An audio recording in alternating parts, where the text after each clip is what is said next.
Welcome to the Real Smoke Podcast with your hosts, Mick and Charles, the podcast that's all about real people, real cigars, and real smoke. Coming to you live from the Real Smoke Virtual Cigar Lounge, bringing you the best of cigars, whiskey, and all the good times in between. This is more than just a podcast, it's a community of cigar lovers. So grab your favorite smoke, pour a drink, and join us as we dive into all things cigars, whiskey, and just having a damn good time. This is the Real Smoke Podcast.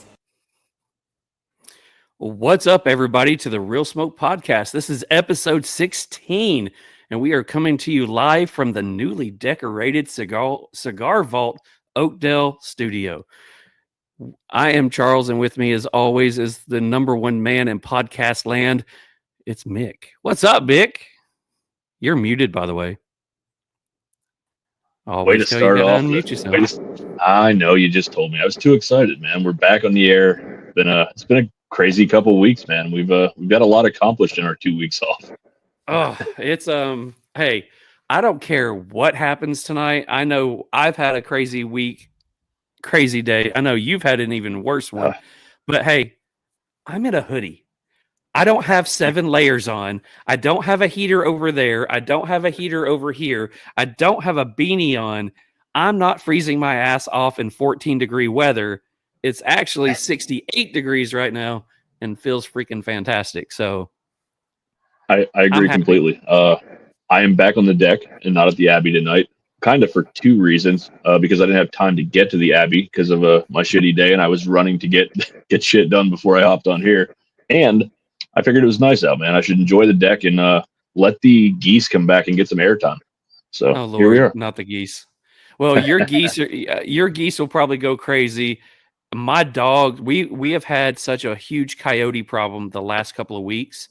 So we have a brand new pack of coyotes that's back in the pasture. So they will start their yipping and their howling, and which will drive all the dogs absolutely nuts. So I guarantee within the hour, it's going to sound like something's being killed in the background. So if you see me go mute, that's why. Same thing for me with the geese or drag racing or sirens. If I go mute, you know what happens. So we're giving it a shot, though, man. I do like my deck. I'm glad that you're back, too. So, yeah. Let's see. A couple things really quickly. What you got going on your list? Oh, man, I'll probably be stealing some that's on your list. You already mentioned the Cigar Vault, Oakdale, Norm. Man, I can't wait to meet the rest of his team. No pressure whatsoever, but you told me earlier that we're broadcasting live in their lounge tonight, so that's kind of nerve-wracking. He just sent me a picture that they already had their TV on, and it was already ready to go. So if you are watching us right now in the Cigar Vault in Oakdale, what's up, Oakdale? Thank you for watching. What's up, guys? I guess for me, it's super exciting. Not only do we have our first real title sponsor, for a minute here, we're building relationships, and it's from my home, basically my hometown. I mean, my home state for sure. One of my favorite cities, Pittsburgh area. So, shout out to those guys. We want to get to know more about you. We're going to have you on here and do a little walkthrough of your shop, and we're going to keep building with each other, hopefully. So we appreciate you guys greatly. So you did steal one of mine. So I'm going to jump on the back of yours and do it official. Check this out. Let's thank the Cigar Vault in Oakdale for being the title sponsor of the Real Smoke Podcast. You can go check them out on Instagram at the Cigar Vault Oakdale, or check them out online at thecigarvault.com.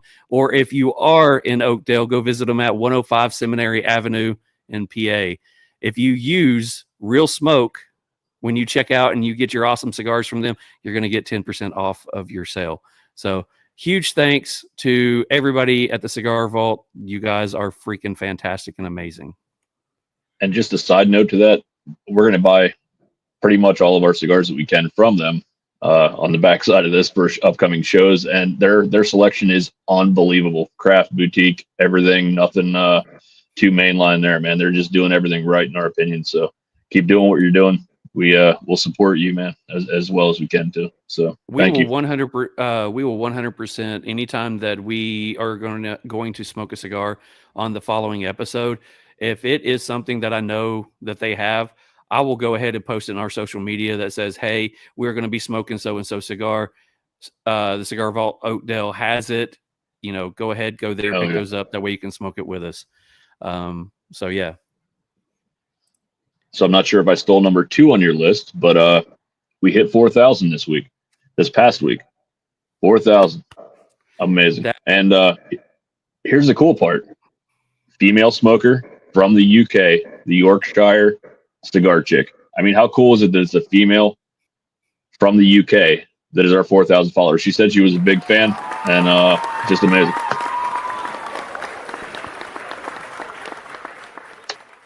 Well, congratulations, lady. I did get your information from Mick, so we're going to try to get you. We're going to try to get you a care package sent out that way you can show some love and support to your area, all about the Real Smoke podcast. So that'll be awesome. So cool. Yeah. All right. So as you guys saw the live video or the video I posted today, I didn't even tell Mick because I know Mick was having a shit-tastic day. I just went ahead, went to my office and recorded a quick video to put up there. I decided it was time for, I spent a week and a half uploading all of our past videos to Rumble. And it takes a freaking long time to upload one video to Rumble. It's not like YouTube. So I went to see what I could do about streaming it on Rumble. So I posted a thing on there saying, hey, I'm going to give it a shot tonight. We're not going to test it like we did before. We're going to ready, shoot, aim. We're not going to aim first. We're going to ready, shoot, aim. So we're going to try it. So I went into the thing and to see, and let's see, we have, how's it going, gentlemen? John says he's rumbling on Rumble. Hell yeah. There we go. We are judging. Yeah. By the way, the Black Pearl podcast is off tonight because we stole one of their members, which, is our guest tonight. So they are all judging us tonight. So that's wonderful. Awesome. Mitch says storms are coming. Nah. Norm says, haha, Audi. Wow. Look at the things come in. Nice. All righty. Really quickly, what else you got going on? Well, not a whole lot. I want to give a real quick shout out to Neil Garcia. Met up with him last night from Jake Wyatt. Had a great conversation with him about some future plans with him being on here and fucking geese. Here we go already. But anyway, so yeah, got to hang out with him last night. It was a great evening at the Smokers Abbey, Memphis. So yeah, just wanted to give him a quick shout out, and hopefully we can connect here again soon. But he's planning to be on in April. Yeah, and I got to hang out with John. I forgot about that too. I wanted to give John a shout out. I know we do a segment sponsor with Beard Apothecary, but I was going to give a little quick shout out. I got some new product from him, their new flavor, the Bougie Grunt, which the wife says it's fitting for me to have something that's called Bougie in the title. Amazing scent. And if you have not checked out their beard product yet, you need to. So there's my little plug for that for the evening. But yeah, it's about all I got on my list, man. Well, speaking of sponsors, we do, as you can see now, have our first title sponsor, and we're only doing one of those. So, Cigar Vault, again, we thank you. We're going to end up saying your name a lot tonight, I have a feeling. Oh yeah. Beard Apothecary is now the official sponsor for the Hotbox questions. So from now on, Beard Apothecary will be all over the hot box. That didn't come out right. And then we'd like to welcome back Cigar Public for being our cigar news sponsor.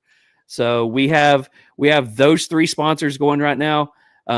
We have our Patreon up and going. If you're interested in if you are a brand and that is interested in sponsoring one of our segments, we would love to have you on board. Go check us. Go check our link tree out in our on our Instagram. Go follow the Patreon section. We have 3 segment sponsors left. We have a sponsorship for the Cigar Info, the Cigar Review, as well as Meanwhile in Memphis. So go join and be a part of that one. You don't have to be a cigar brand. You can be a whiskey brand. You could be a lighter brand. You could be a carpet cleaning brand. I don't care. Whatever you want to be. If you would like to be a part of the show, go ahead.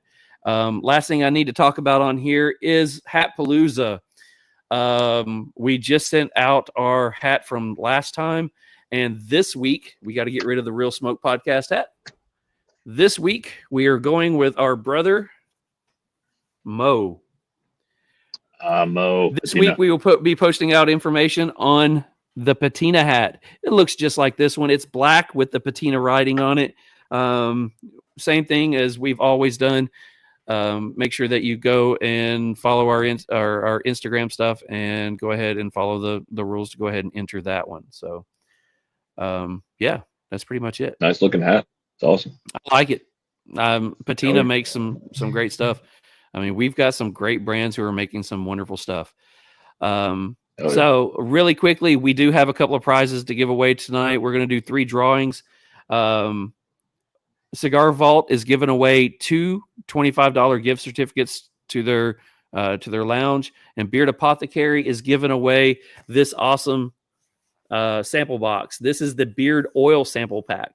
So we'll be giving that away as well. So if you want to, go ahead and type in the hashtag RealSmoke. I don't know if it's pulling it from Rumble, but you can go ahead and try it on there. If you have questions for our guest when he comes up, go ahead and post them in there. If we get to him, we get to him. If you guys are just wanting to chat in the comments, chat away in the comments. If you see us laughing, it's because we've seen something and we'll throw it in there.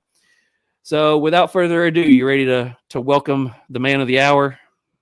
I'd love to, man. Let's get him on. The owner of BAMF Cigars. Let's welcome Ish. What's up? Going on, guys? How you guys doing? Welcome, brother. Doing fantastic. Nice. We are smoking one of your cigars tonight, so I am going to put up the information on it, but I will also say I will probably butcher half of the words in the information. So when I do, laugh at me all you want and feel free to correct everything. But tonight we are, and as you can see, Beard Apothecary is on here as well, but we are smoking the Barbed Wire from BAMF Cigars. The wrapper is Mexican San Andreas. See, I messed that one up. Thank you, John. Binder it says where I got it from, Dominico, so I'm thinking Dominican Republic. Filler is Ligero, Orloro, Dominicano, Dominicano, Seco Pelado, Cubano. Dang. Better than I would have done. We bought these for $12.92. So, Ish, correct everything I just said, please. Well, so the wrapper is Mexican San Andres. There it is. There's that roll. The filler is Ligero Olor Dominicano. It's missing only the Viso San Vicente Dominicano, Seco Pleto Cubano. And that's what it is in the cigar. And of course, one thing that is missing too, the Barbed Wire itself is Connecticut from Connecticut. You see this different color. I forgot to put that probably in the, but yeah, you got it right. Thank God neither of you asked me to read that. So thank you. I appreciate it. From now on, when it comes to having to read this stuff, I'm going to start going to Mick. Mick is going to start next show being the official reader of the cigar information. So, man, if it's like normal words that I could, whatever, I'm good for it. Whatever, you guys can laugh at me. I'll butcher it up. It'll be all right. See, I just need you to be able to roll your R's where I can't anymore for some reason. That John shoots me down every time. Yeah, can't even do it. Let me tell you something. I feel your pain. Okay, 25 years in this country, and my accent still sucks. So don't worry about it, because you cannot say 2 or 3 words in Spanish. You're good. I've lived in this country my entire life, and I still can't speak English. So, yeah. Well, before we get started into our normal interview, we have to know about the cigar. We're going to go through some of your cigars in your brand anyways, but when John told us, when it's a brand that John knows or knows something about that I'm unsure of, me and Mick usually turn to John, because if he doesn't know about it, he knows somebody who does. And this is one of the cigars that he turned us on to. So he told us a couple of cigars. The one cigar he told us about, I really wanted, could not get a hold of. The other one, I picked this one because of the barbed wire. Tell us about it and why. But the barbed wire, if you think about it, all BAMF cigars are based, or used to be, still is. But when we created the brand, it was military people and law enforcement people together. It was two of us. Now it's just me.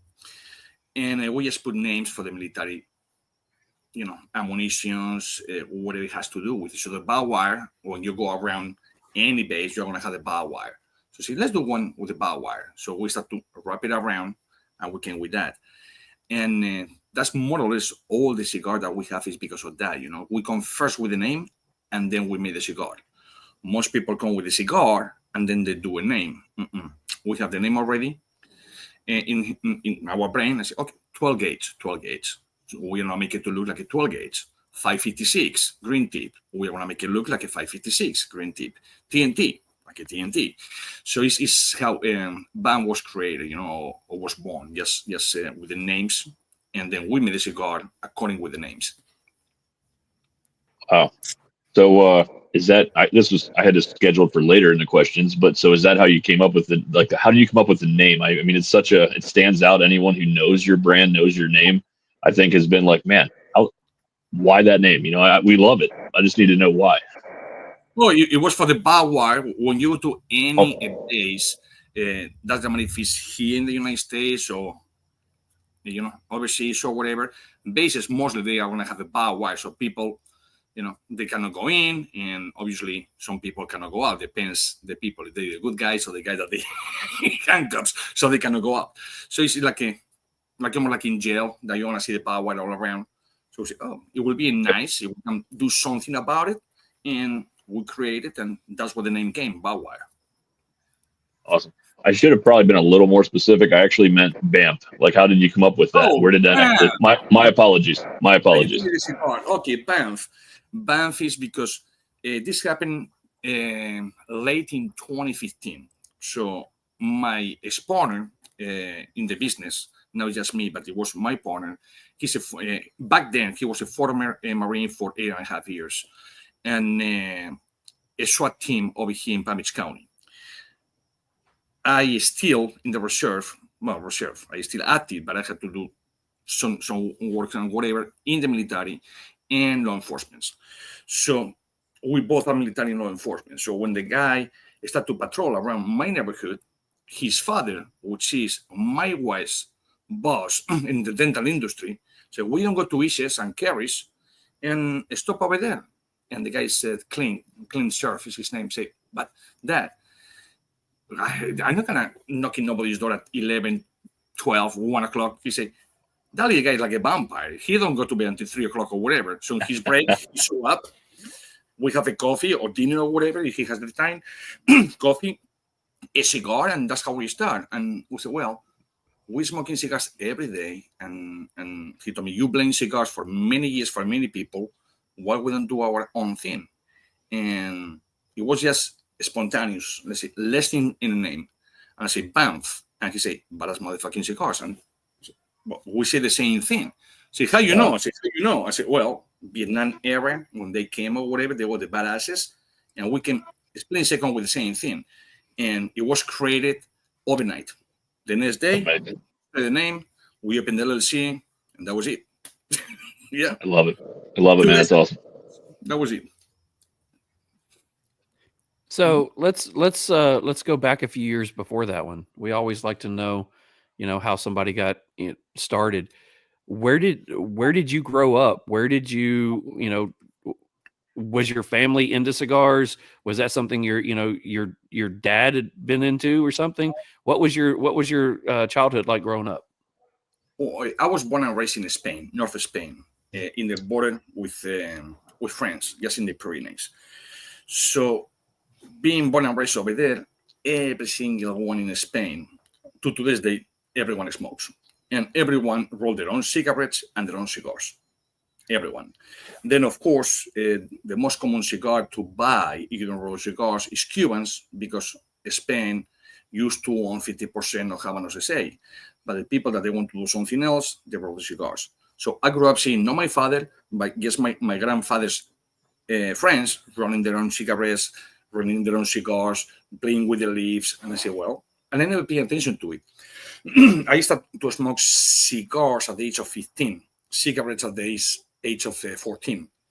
And I just started to grow up. And the military time came. They played to different countries, follow the cigars, follow the smell when people were smoking, be more into it, pick up leaves from this country, do my own cigars. And that's how I started to do the blends. Because, do a blend for the same country is good. But what about you make blends for different countries? That's what is called a blend anyways. And that's what, literally, when I started to blend something, it was in 1994. But actually blending for the United States and many, many companies in Europe, Asia, it was in 2003. So it was just, I believe you just see it. When you grow up, you just see that. And I say, well, people are smoking pipe, smoking cigarettes, smoking cigars. It's normal. To this day, you go to anyone's house, even if they are not smokers, between plates, you have the first course, second, third, whatever, everybody's smoking either a cigar, cigarette, whatever. Put it down, keep it, boom, pick up again. We're still doing that to today's day, 2025. So I believe it's in my blood. Even if my family was not involved with it, I'm the first one in the family. But here we are.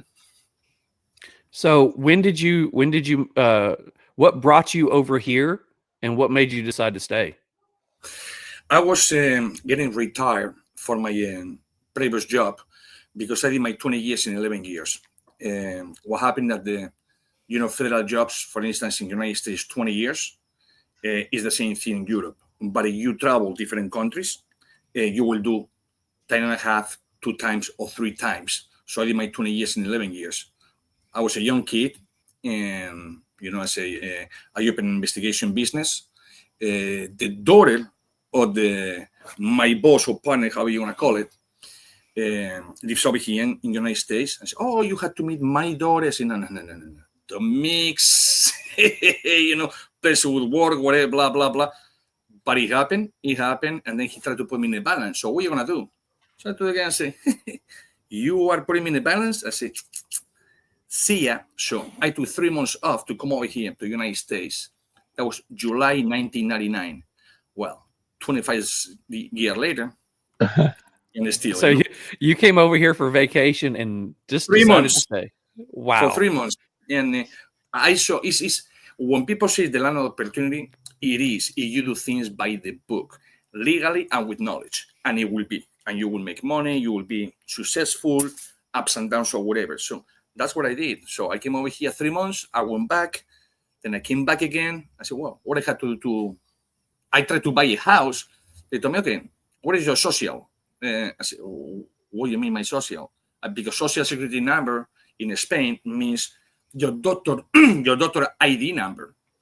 And I said, what do you want my health insurance for what? No. I said, bro, you know from here. I said, duh. Oh, shit. You're smart. You can listen to my accent. What? I said, well, but are you a resident? I said, well, I'm over here. No, I came as a tourist. No, so you cannot buy a house. What I need to do? You need an IT number or whatever. So I got it. And then I said, what do I do now? Well, in order to do this and that, you have to become a resident.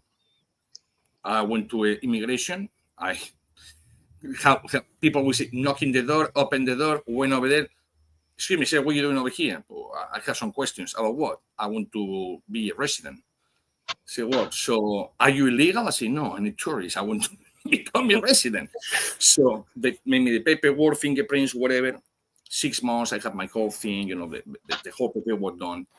And then it took me 5 years to become, after being a resident, permanent resident, 5 years, because I was not married. So I know it's not that you marry somebody from the United States, it takes 3 years. In my case, I was single, thanks God, and it was 5. So I ready to have 2 extra years than 3 years of pain. So anyways, so that's, and I stay over here. So. That's awesome. Yeah, I'd actually heard that on a different podcast that you came over for vacation and you're still here, and that's amazing. Charles stole another one of my questions. We've been getting really good at stealing each other's questions, so that's a good thing. But no, man, it's good to hear that. I mean, especially with all the immigration stuff in the news lately and all that, we're not going to go down that rabbit hole. I mean, I do wish the process was a little more streamlined. I mean, I think that would help some people that are trying to do it the right way. But it's definitely cool to hear that story, man, and we're glad to have you, brother. Thank you. No, I always say the same thing. When I say people, you can imagine, I have also a construction business. I've been with a contractor or construction business since 2004. You can imagine in a daily basis how many people come. Are you hiring? I say, well, you're not. You know how. Well, you know how to do what to do or whatever. And I'm an electrician in Cuba. I say, oh, and I start just like this. I say, oh shit, okay.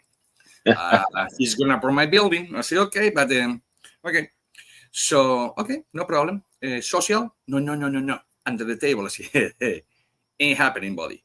I say, it took me 5 years and a half to become tourist to resident to United States citizen.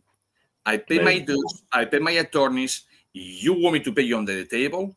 Sorry, go back to where you come from because I ain't happy with this guy. Oh, I'm gonna lose my food stamps. I'm gonna lose my Medicare. I said, Medicare? You have Medicare? You're freaking 30 years old. I said, well, what are you talking about? Oh, and this. I said, you know how to count? They told me, yes. I said, don't count on me. Get the hell out.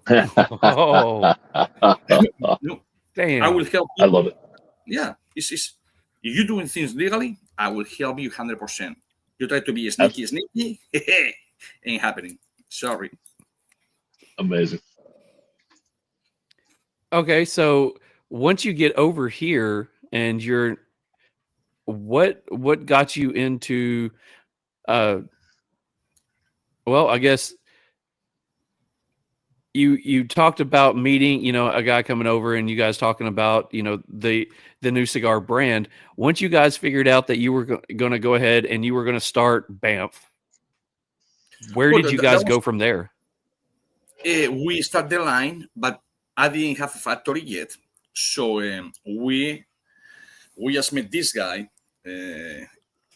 Everybody's supposed to be under 21 or 18 in bed. So we met a douchebag, literally like this, neighbor of mine, in oh yeah, I know about cigars, whatever. He cannot smoke a cigar. He will go green and vomit, and I had to put sugar under his tongue just to revive him and shit. But anyways, oh, I have a factory, blah, blah, blah, blah.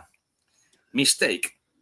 He's a white dude with a heavy accent. He thought I was Canadian and that they didn't speak Spanish. Oh, I bring you to my company or to my factory in the DR, blah, blah, blah, blah, blah. So, okay, let's go. No worries. You have your passport? I said, 3 of them. I said, how many you have? I said, let's go. So we went to the DR. And my manager, the guy that is running 3 factories in the DR for me, his name is Oscar Arias.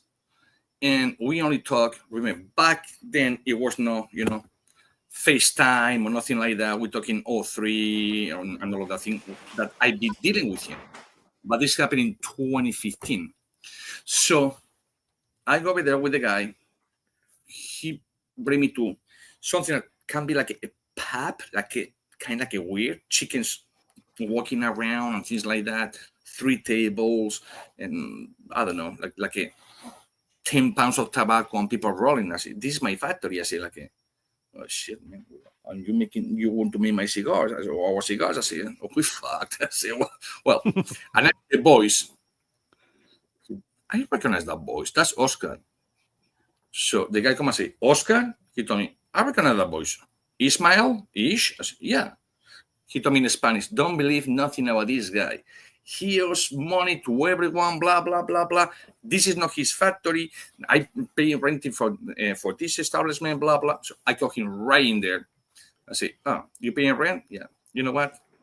Now take care of it. So I start with that factory, then we went to another one, and then to the bigger one. And we have now 3 factories in the DR. So it was like this. Yes, a mistake that somebody did trying to make him look like he was God, with not knowing nothing about cigars, and not knowing me, and not knowing the guy that was making him cigars. That we'll be talking for 12 years prior. So it was a coincidence. So when people said it was meant to be, or things happen for a reason, it just happened for a reason. And yeah, you got lucky. Yeah. Wow. Absolutely, yes. Yeah, it's amazing how things fall into place when you're not looking for them too. You know what I mean? It's really, really good stuff, man. Oh yeah. As soon as you're looking for something, you never find it. Even your car keys. Absolutely. Look for it. You will never find anything. It's the truth. Absolutely. But yeah. So the fact you've got how many factories right now in the DR? In the DR 3 and one in Zimbabwe. The one in Zimbabwe is a sister factory because I used to buy a lot of tobacco from Africa. But Africa, when they do the whole process with tobacco and they do harvest, they don't harvest by layers. Like you go from the Corona, then you go to the Ligero, you go to the Viso, you go to the Seco, all the way down to the Volado. They don't do that. They just pick up a machete, got the whole plant, put into fermentation. Oh, wow. They ship it to you, so now you have to pay the whole thing. Even if you only need 2 leaves from that plant, you're going to pay big penny with everything, with the biggest things, with everything. So I said, oh my God, how are you going to do that? And again, by luck, somebody told me, Ish, you have rollers in your factory? Yeah. And you're allowed to in Cuba, right? I said, yeah, I'm allowed in Cuba because I buy tobacco from Cuba legally to the government. I said, okay, can you send us 2 rollers? I said, well, what do you want? A female and a male. I said, okay. So I sent a female from Cuba, a male from the DR. The pandemic came.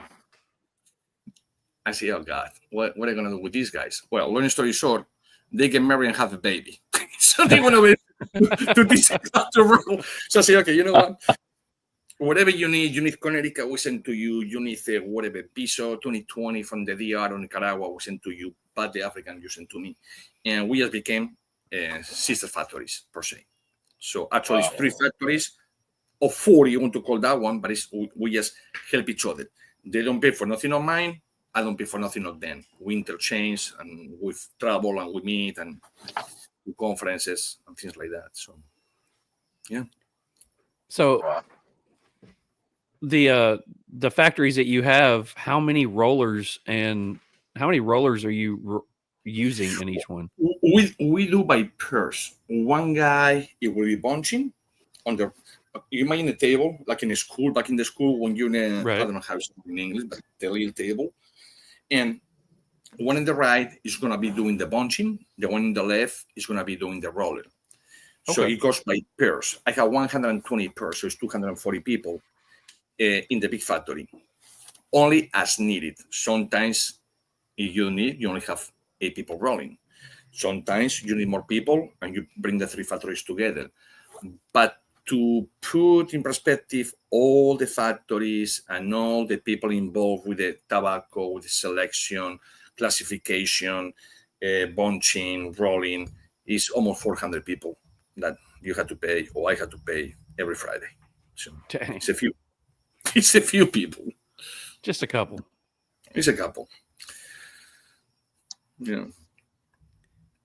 So in your military days, I had read somewhere that you were obviously Spanish Army vet of 11 years, which I believe you said earlier. But it also said in something else I read leading up to this that you were an engineer, a martial arts instructor, and a parachuting coach. Is that all true? Yeah, it's true. It is true. How do you find enough time in the day? That's what my mother asked me. I say, son, are you 104 years old? You're older than me. It's because the engineering, the military and police, because I was in between both. Because, okay, what happened? When I started with the military, I didn't want to go to the military, period. But it was mandatory in Spain. The last year, it was my year. I see, I'll be down. So I cannot escape. To be honest, I didn't want to go because I already have my law enforcement background. I opened a business with investigation doing this. But thanks to that, now I know what I know, I did what I did, and everything. So, like, again, everything happened for a reason. And I was going to a university to study for engineering degree, and they pay for it. Say, okay, Wow. You stay with us, we pay for it. So that's what I did it. And parachute is because in the Army, in the military, I went from army to air forces. So you become paratrooper. But I was the jumper, not just the guy jumping. And then civilian, I have 6,998 jumps, so too short to 7,000. So yeah, I love skydiving, teach skydiving, coach skydiving, do tenders with people. I love it. That's on my bucket list. I said for my 40th birthday I was skydiving, and I still haven't done it, man. I need to. You got to trust the person you're jumping out of that damn plane with. So that's part of my problem. But honestly, I have my license. I promise you, I don't want to die, so you will not die. And in fact, if we do it, if we do it, I'm the only guy so far that I know that after we deploy, you just deploy the canopy. We go, because with tendons, you pull about 6,000, 5,500 more or less. So you can have 10 minutes right. I'm not scared of 18. No, I let it go. I go and see. I'm the only guy smoking a cigar on the canopy so far, to my knowledge. So that is amazing. Welcome to the that is amazing, man. I'll definitely have to come down and visit you, man. So I'm not scared of jumping out of a plane. I'm not scared of heights at all. I'm scared of strapping myself to some dude who's like, we hop out and he's like, fuck, my wife left me this morning, and he's like, and he pulls the thing and then like confetti comes out. Like, that's my biggest concern about it.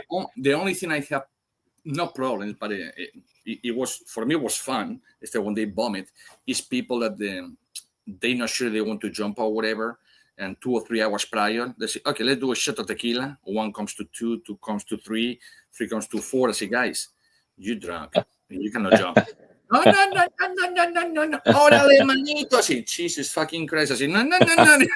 You don't understand. This plane is not pressurized. As soon as we reach the 9,000 feet, you're going to go. All of them, they go. I say, what the fuck are you going to do now? So we go to 14.5. What are you going to do? I say, hey, because they came from me. Wake up. Yeah. You want to jump? Yeah. You say yes. Witnesses. He said yes. They wake up about 8,000 feet. Like, That's amazing. Yeah, it's like skydiving is fun. It's pretty fun. Okay, so I will do it soon for sure. I'm about to say we're talking about next year doing PCA together. So I think we need to do a real smoke trip and go skydiving with Ish. Oh, absolutely. It will be my pleasure. My pleasure. Absolutely, yes. Put that on the books. It's beautiful, man. And the only thing that people think about the skydiving is the drop. Like when you go to the roller coaster, that is like clack, clack, clack, clack, clack, and then that drop is not that drop because the plane is going 100 knots per hour.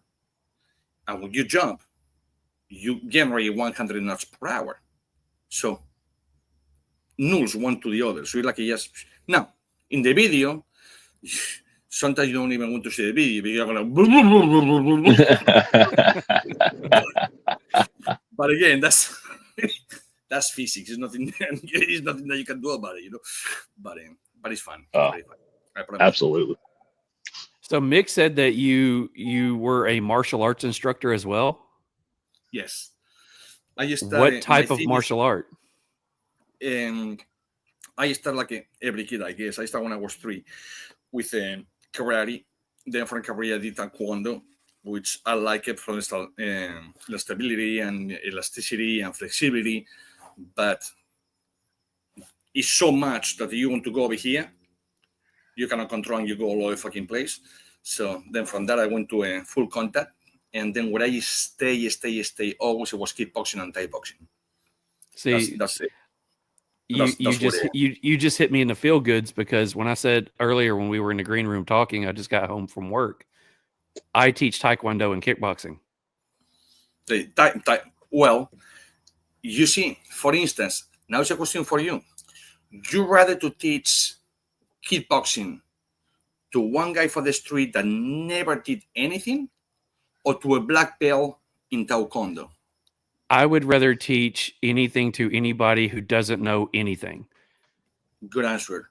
Because every time that I teach, and I need 3rd-degree Taucon, and they go like this. Whoop! I say, Yep. Jesus, man, I say, that's the wrong position, buddy.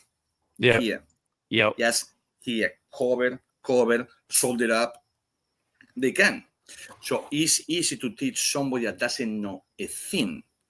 To teach some people that they already have many years of their own habit. It's good for that martial arts, but not for the other. But yeah, I've been... Yeah, whether it doesn't matter what it is. I would rather teach a blank slate than somebody who already knows what they like you said, they've already got their bad habits already brought in. So it's the I just found that interesting. It's the same thing with cigars. You can teach one person, female, male, right now, that they never smoke. You can teach them or tell them about the cigar. Now you go with one guy that's been smoking like 3 months, and like the new guy that goes to the gym to do lift weights, and in the first day goes like, look at me. Well, he doesn't go like you don't know shit. So when you teach somebody new, they will be good. They like I say, virgin. They will have the whole thing, and then I will say, do your studies. Don't just trust me. Pick 3 opinions, and if 2 people more or less are right there, go with that. Don't go just for whatever opinion you want, or Facebook or Instagram or whatever. I see that. Or Google it. Google it. It's so famous. Google it. We make Google. I can put in Google whatever I want. That doesn't mean it's true. What the hell? Google it. But yeah, it's. I love it. I love it. Yeah, martial arts. I love it for sure. Okay, so let's go back into cigars. You've got a couple of factories. You figure out what's going on. What do you start doing? Do you start just rolling for you? Do you start brainstorming? Okay, we want to do, 3 cigars, 5 cigars, or do you just do you start asking other people that would you like us to roll for you, or what do you do next? In fact, I was a blender before a factory owner. I started to blend cigars back in 2003. And I blend cigars for many companies, many companies. To this day, we have 107 brands. In fact, I'm lying to use 108 brands that we have to this day. And I was blending before I have my own company or my own factory. So blending for people, and people told me always, sounds kind of like but ish. When you coming out of the closet, I say, what the fuck you mean, fucker? So no, when you coming out of the closet, you mean cigars. I don't know how many people, but you don't do your own cigars. And actually, you think about it, when you work in construction, the last thing that you want to do is come home and listen to your wife or whatever lives with you. Can you fix this? Can you give me a break? I just came from working 12 hours in that trade. I don't want to see a screwdriver. I don't want to see nothing. I don't want to see nothing. So I didn't want to do my own brand. And then with a clean came, I said, let's do it. I said, you know what? It's time to do it. And we did it. But I was a blender and a roller before I was a cigar factory owner. Wow. I became owner in 2015. And on paper, in the United States in 2016, but in the year in 2015. So is that about the time you launched BAMF, like in 2016? 2016 is what BAMF it was launched, yeah. And 2017, it became K9. That almost cost me a divorce because my wife told me, man, you are with the dogs, with the K9s, train the dogs, they love you, do this, do that. This is another thing that I do. Train dogs. Let's do a doggy collection. I say, absolutely not. A friend of mine called me from Ohio, an attorney. He told me, Ish, I have an idea. What? Why would do a line of cigars for dogs? I say, you know what? It's a good idea. I say, I fuck it up. I say, not to my wife, but yes to the guy. And in 2017, we came with K9 line. I said, fuck me. Well, almost cost me a divorce. Blah, blah, blah, blah, I told you, blah, blah, blah. Then a friend. I said, okay, shh, easy. Oh, it's okay. Yep. And And then we did Don Olivan, which is my last name. So that was my 3, but we're making for a lot more. So not too bad. Yeah, man. It's I'm telling you what, I wish I'd have found this cigar a little sooner. I've had a few of your other ones, but this one has hit me right in the feels, man. I love this thing. It's been great so far, brother. Glad you like it, man. Thank you. So let's go into the cigars that he makes. So in your line, what are the cigars that you make, and let's talk a little bit about them. Wow. On my line, yes. Let's go into a few of them then. Okay, yeah, because we're talking about 100 plus cigars. So Yeah. I like I said, put it this way, and I say this many times. I don't know if people hear it before or not, or they say, "Oh, here comes the fucking Spaniard talking about the same shit again." I was born in Spain, moved to the United States. My wife is from Trinidad and Tobago. My dog is from China, and the other one, well, he passed away, and the other one is from England. So really, I had to go to, my father's in Dominican, 100% Dominican pure, or 100%. I understand. You proud for who you are, okay? Good, perfect. But I move around, so why not pick up things from different countries, put it together, and make an amazing thing? Maria said it over there. So one of my favorite cigars is the Pure African. It's 100% Cameroon, filler, binder, and wrapper, 100%. So why? I love it. That's one of my favorites and bestsellers. Another one that I love it is the Blood of Blood. Because who the hell is going to go instead this crazy Spaniard going to Transylvania and find tobacco? I'm about to say, let's talk about that one, because that's the one that, that's the one that we wanted to smoke today. But that cigar, it's funny because it has, obviously, it has the Transylvanian, that's what it's called the Blood of Blood. In the filler, Transylvanian, it has Dominican, it has Nicaraguan, it has African, and it has Pennsylvania broadleaf on the wrapper. Jesus. So different countries, different continents, and it's a cigar that people love it. One thing I never do when everyone that knows me, he can tell you that, I will never smoke, unless it's a podcast or interview, one of my cigars. You will never see me smoking one of my cigars. You will see me smoking this crap or somebody's cigars without a ban. I would not promote my cigars when I'm smoking because it's not about me. It's about the conversation that we have. Now, if it's a podcast about me, yeah, I do this, whatever. But it's one thing I don't do. But the Blood of Blood, the Pure African, Bauer, 12 gauge, and AK-45, and the Mafioso from Italy, you cannot get them in the shelves, in no store. No mine, no, that is brand new in nowhere. Because they that good.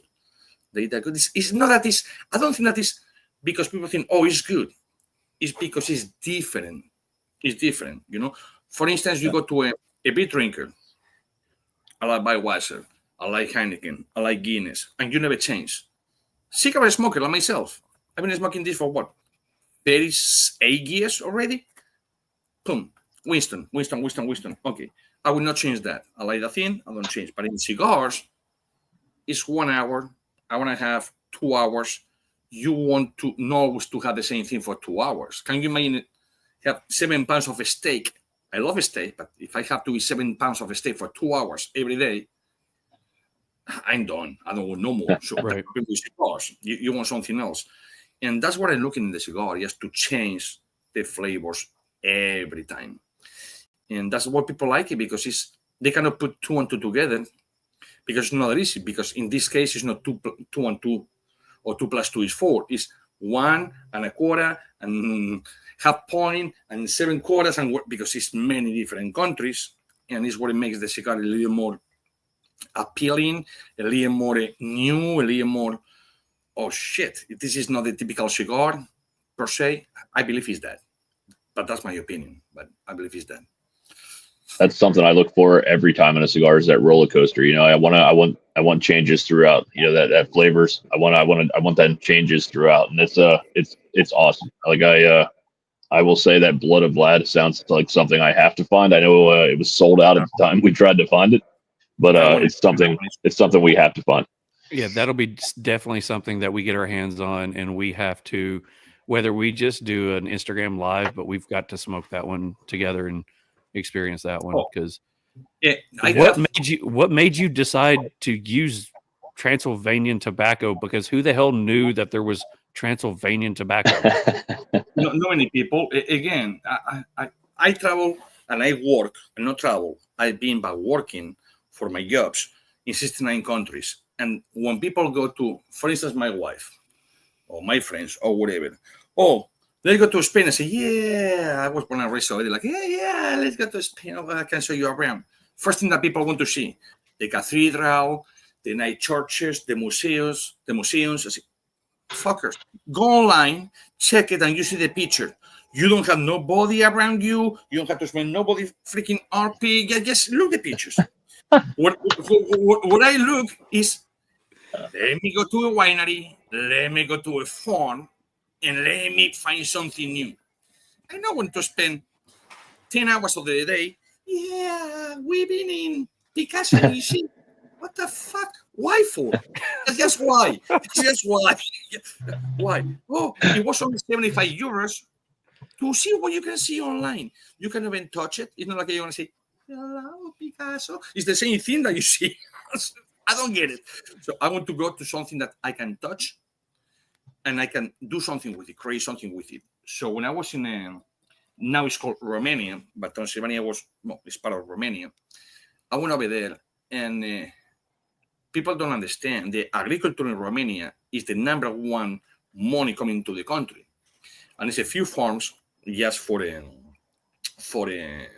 cigars plants. And it's literally, I believe it's like almost 12 kilometers, like 11.8 kilometers. So it can be 7.5 miles, maybe less, from the actual castle, stainless steel, from the blood, the third. That's what I call the blood of blood. And wow. And I did Bosch Press, which is not one of my favorites. The Bosch Press saves for some reason, because I'm always just moving and moving and moving. So I don't want to go clack, oh shit, clack, oh shit. I don't do that. But of course, it has to come in a coffin. It's Dracula per se, the whatever. So it has to be flat, and I did it. And the flavors came literally amazing. Not because I say it, it's because people say it, not me. My palate is totally different. But that's same thing with the Irish tobacco. Who knew that is in Ireland is tobacco? Well, I knew. That's where I have the soundtrack, the Irishman. They have tobacco in Ireland? Oh, absolutely. It's only one family, but absolutely yes. And talking and asking the best buyer. What is the flavor profile of Irish tobacco? Irish tobacco, most people know for pipe tobacco, which is very flavorful, like the English tobacco or whatever. But in the cigar, what happened is like it happened with many countries. Okay, Russia, which is you go to Romania or Transylvania, used to be part of it, but it's Transylvania, it's Ireland, it's Scotland, it's many countries that they call. So what happened that the leaf is to be 24 to 32, 36 inches. They very short, between 14, maybe 16 inches. So only the strongest survive. So it's gonna be at the beginning a little sweet because they try to. It's very thick. The leaf is very thick, so they try to put like a you call and you put a blanket. So that blanket is like a little sugary per se, a little sweet for 1 second. After that, it comes like a papon. It's only the strongest survive. So the taste is something that I can't even explain. You have to try yourself, and you say, "Well, now you understand," because it's something that you never smoked before. So you never smoke it. You cannot expect, That happened with the pure African, with the blood black, with the Irishman. People keep puffing and puffing and puffing. They are gonna get up and they go, "Oh shit!" I said, "Well, stop puffing so much. Just go little by little. It's too much nicotine." And but they are very good. The only thing that they cannot do is wrappers. For binder, they will be good. For fillers, they will be good. But because of the weather, the wrapper looks more like a binder. It's too thick. So it's the only thing that you cannot do. But so which of your cigars has the Irish tobacco in it? The pure African is 100% highest in strength, in nicotine. You're talking No, nicotine which strength. one of your cigars has the Irish in it? Oh, the Irishman. It's called the Irishman. Okay. It's a Solomon, and it comes with a Sandrock, with a Candela, just because it's green. The Lucky Charm. That I don't understand, never understood, being from Europe.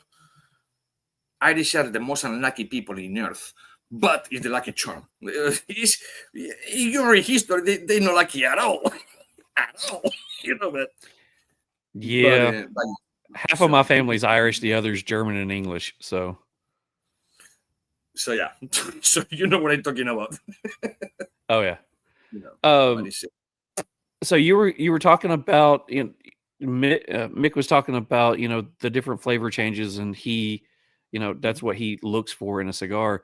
And I heard you talking about the different flavor changes. Do you specifically blend your cigars to have like subtle flavor changes, or is it like, I really want it to be one cigar to a different cigar by the end? What I like is to make cigars not to be, I'm not going to call, or I'm not going to say the word boring, because, this cigar is boring, but it's not boring. You're boring. You bought it, you pay for it, and you bored is your problem, you know. Just go walk with a cigar or go for a bicycle ride so you don't get bored. But I mean, change of flavors, what I try to do is, for some reason, everybody thinks that a cigar is 3 fillers, a binder, and a wrapper. That's not correct. It is not. It is not. You can have only 2 fillers, or you can have 7 fillers, or you can have, meaning the Viso, the Seco, and the Ligero. That people, by norm, is Viso, Ligero, and Seco, how you make the filler. You need Ligero, you don't want to. You need Viso, you don't want to. You need Seco, you don't want to. Depends on what you want to do. Now, Ligero, always in the middle. Why? Who dictate that norm? Because to my knowledge, cigars, as we know right now, just happened that they came from Seville, Spain, where I was born in 1676. So how dictate that if one has to be in the middle, the other one over there? People will tell you it's for combustion. I say, okay, combustion. Okay, I understand that. So you meaning that if I put gasoline in the whole house, it's not going to burn someplace, or it's going to take a little longer to burn? Well, now that you say that, we will burn the whole place, right? So combustion is there. The cigar burns from the inside to the outside. Now, be sneaky and be smart and put it wherever you want to go. And that's how you change the flavors. You can put a Ligero in the middle, like everybody does, and then just sorry to about to fuck people's mind, put one in the outlet and say, whoa, it came out super powerful, meltdown, now it's coming. Well, because you do something else. It's not, the only thing that is actually 100% correct, and it's not, but almost 100%, is mathematics. After that, you can do whatever you want. You can do the same cake different ways, and it tastes the same. Same steak different ways, tastes the same. I don't care if it's in Alaska, if it's in Nebraska, if it's in Holland, or it's in Japan. You do the same way, it will taste the same. So it's just how you change, the flavors. Is how you make it, not how you cook it. So when you cook it, as soon as you go like this, already you're cooking the cigar. But until you don't do this, you can play with the blend. And I don't know. I love to play with blends. That's me. It's pretty obvious that you like to play with blends with how many cigars you put out, and I think you just put me down a rabbit hole with this one, man. It's we need to find a few more, and like we said, we're going to be definitely finding that Blood of Vlad, man. That has me completely intrigued. And you said that was also box press. It's a box press. I don't have box press is my favorite. There you go. It's only 2 box press on my line. I make box press for many people, like the Black Pure. I make box press for them called Banda. But for me, myself, it's only 2. It's the Blood of Blood, and it is the Gray Square, obviously. Military thing. When the new we come and say, hey, go and tell the captain you cannot find the Gray Square or whatever. Well, it's a fucking map. You should know what it is. But anyway, just go and ask him. Again, who sent you over here? You know? So we call it like that, and we make it. It's not square; it's just a rectangle. It's a boss press, but it's the only two that we have in BAMF. But yeah, and as a matter of fact, I will send you that for you guys, the Blood of Blood, and you guys tried the Pure African yet or no? We haven't. This is the first cigar that we've tried of yours. What's wrong with you? That we, brother, if I could answer that, I could answer my wife when she asked me the same thing. Oh shit! Don't do it just in case mine go like, what are you talking about, honey? No, Exactly. don't do it. No, I actually think I had the shotgun shell a little while ago, but this is my second one. But I would say this one I'm enjoying slightly more. But man, I've enjoyed both of them tremendously. But that you have my attention, man. You definitely have my attention. Thank you, man. And yeah, I promise you, I will send you both of them, the Pure African and the Blood of Blood. And you said that you have two things going today because we're talking about the barbed wire. Do a third and put a fiber of the barbed wire. Who the wins. that's awesome. Awesome, man. Love it. I appreciate it. No problem. I mean, it's one of the things where you're talking about tobacco that, as we talked before, one of the things that we like to pride ourselves in is we like to bring new cigar smokers to new brands or to brands they've never heard of. You're bringing me as somebody who when it comes to like bourbons and whiskey, I'm a huge bourbon nerd. I love to know all about it. And now you're talking about blends of tobaccos that I never knew existed. And I'm geeking out over here. Me too. So the fact that you're saying that, you've got cigars that's got Irish tobacco, you've got Transylvanian tobacco. It's like, okay, African tobacco. I've got to try these now because I've never known it. This is a question go ahead. No, I was just going to say I'm a craft beer nerd just like that. I went down the rabbit hole. I brewed beer for a while and I'm kind of the same way, man. When I go down something like I want to have the oddities, the different stuff that I've never had before. And it definitely puts me down a rabbit hole of research and trying to figure things out. And man, it's from what we're smoking tonight, I'm definitely there, man. I'm kind of geeking out over here too. It's awesome. So I know I asked you this, and I know you blend for a lot of different brands. So 108 so far, yes. 108 blends. 108 blends or brands. Is there any brands that you can say that you've blended for or that you currently blend for? Many of them, they non-disclosure agreement, which I understand, which is the big guys or whatever that we blend and then they just change the name. But many of them that you might know from Silent Hebrews, we're doing a blend for him now. Battalion Cigars we make for them. Brother Smoking Stories we do for them. Clowns just disclosed that we're making for them. And many others. So we make Angry Teddy, Angry Beaver. I don't know, man. It's tons. And the 108 brands that we make is not just United States. It's Asia.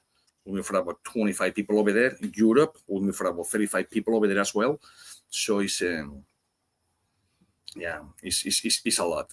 It is rare that Charles and I feel late to the show, and John has been on us for a while to start stocking up on your sticks, man. And I feel like I failed slightly tonight. So, man, this is awesome, man. It's all good, but yeah, we're blend for anyone. And the thing that probably, I'm not gonna say they set us apart. That sounds kind of like a cocky, but what it set us apart is we don't have minimums. We don't have this. We don't have that. Talking minimums, you go to a factory. Oh, minimum you have to do 5,000 cigars from me, or I don't do it. Why you gonna kill somebody with 5,000 cigars, brand new brand that they are gonna sell 500 cigars like these, friends and family? What are the 4,500 cigars? Come on, give it a fucking break. I'm ready for them to say we are stuck because it was so good. We have more in a month or two that have 10,000 or 5,000 or whatever cigars, and they say, well, now we're living under the bridge because we spend the money in the tobacco and we sell 300. So it's man, people has to help people. And for some reason, in the industry, believe it or not, it's not much help, to be honest. It's not much help. We love each other. You said it multiple times, man. It comes back around, man. It's things happen for a reason, and it comes back around, man. And that's how, I mean, I try to live my life that way every day, man. And I think it's always come back around, and it seems like you do as well. And I appreciate that too, man. It does. It's you know, it's don't kill people just because, oh, no, you have to do. I understand. Well, it's probably several people that I made brands. I cannot see who's watching us, but I can tell you several brands that I told them do not do that quantity of cigars. Tell me why. I say, if I was an asshole, I would say, do double. So I put the money in my pocket. Then it's your problem, you say or no. You tell me to, you pay me. But why I will do that? If I know that it's going to be a banger, I would say, go ahead and do it. But remember, it's not the 90s. We're in 2025. We are over 18,000 brands around the world. You come you come in the last, or you came the last.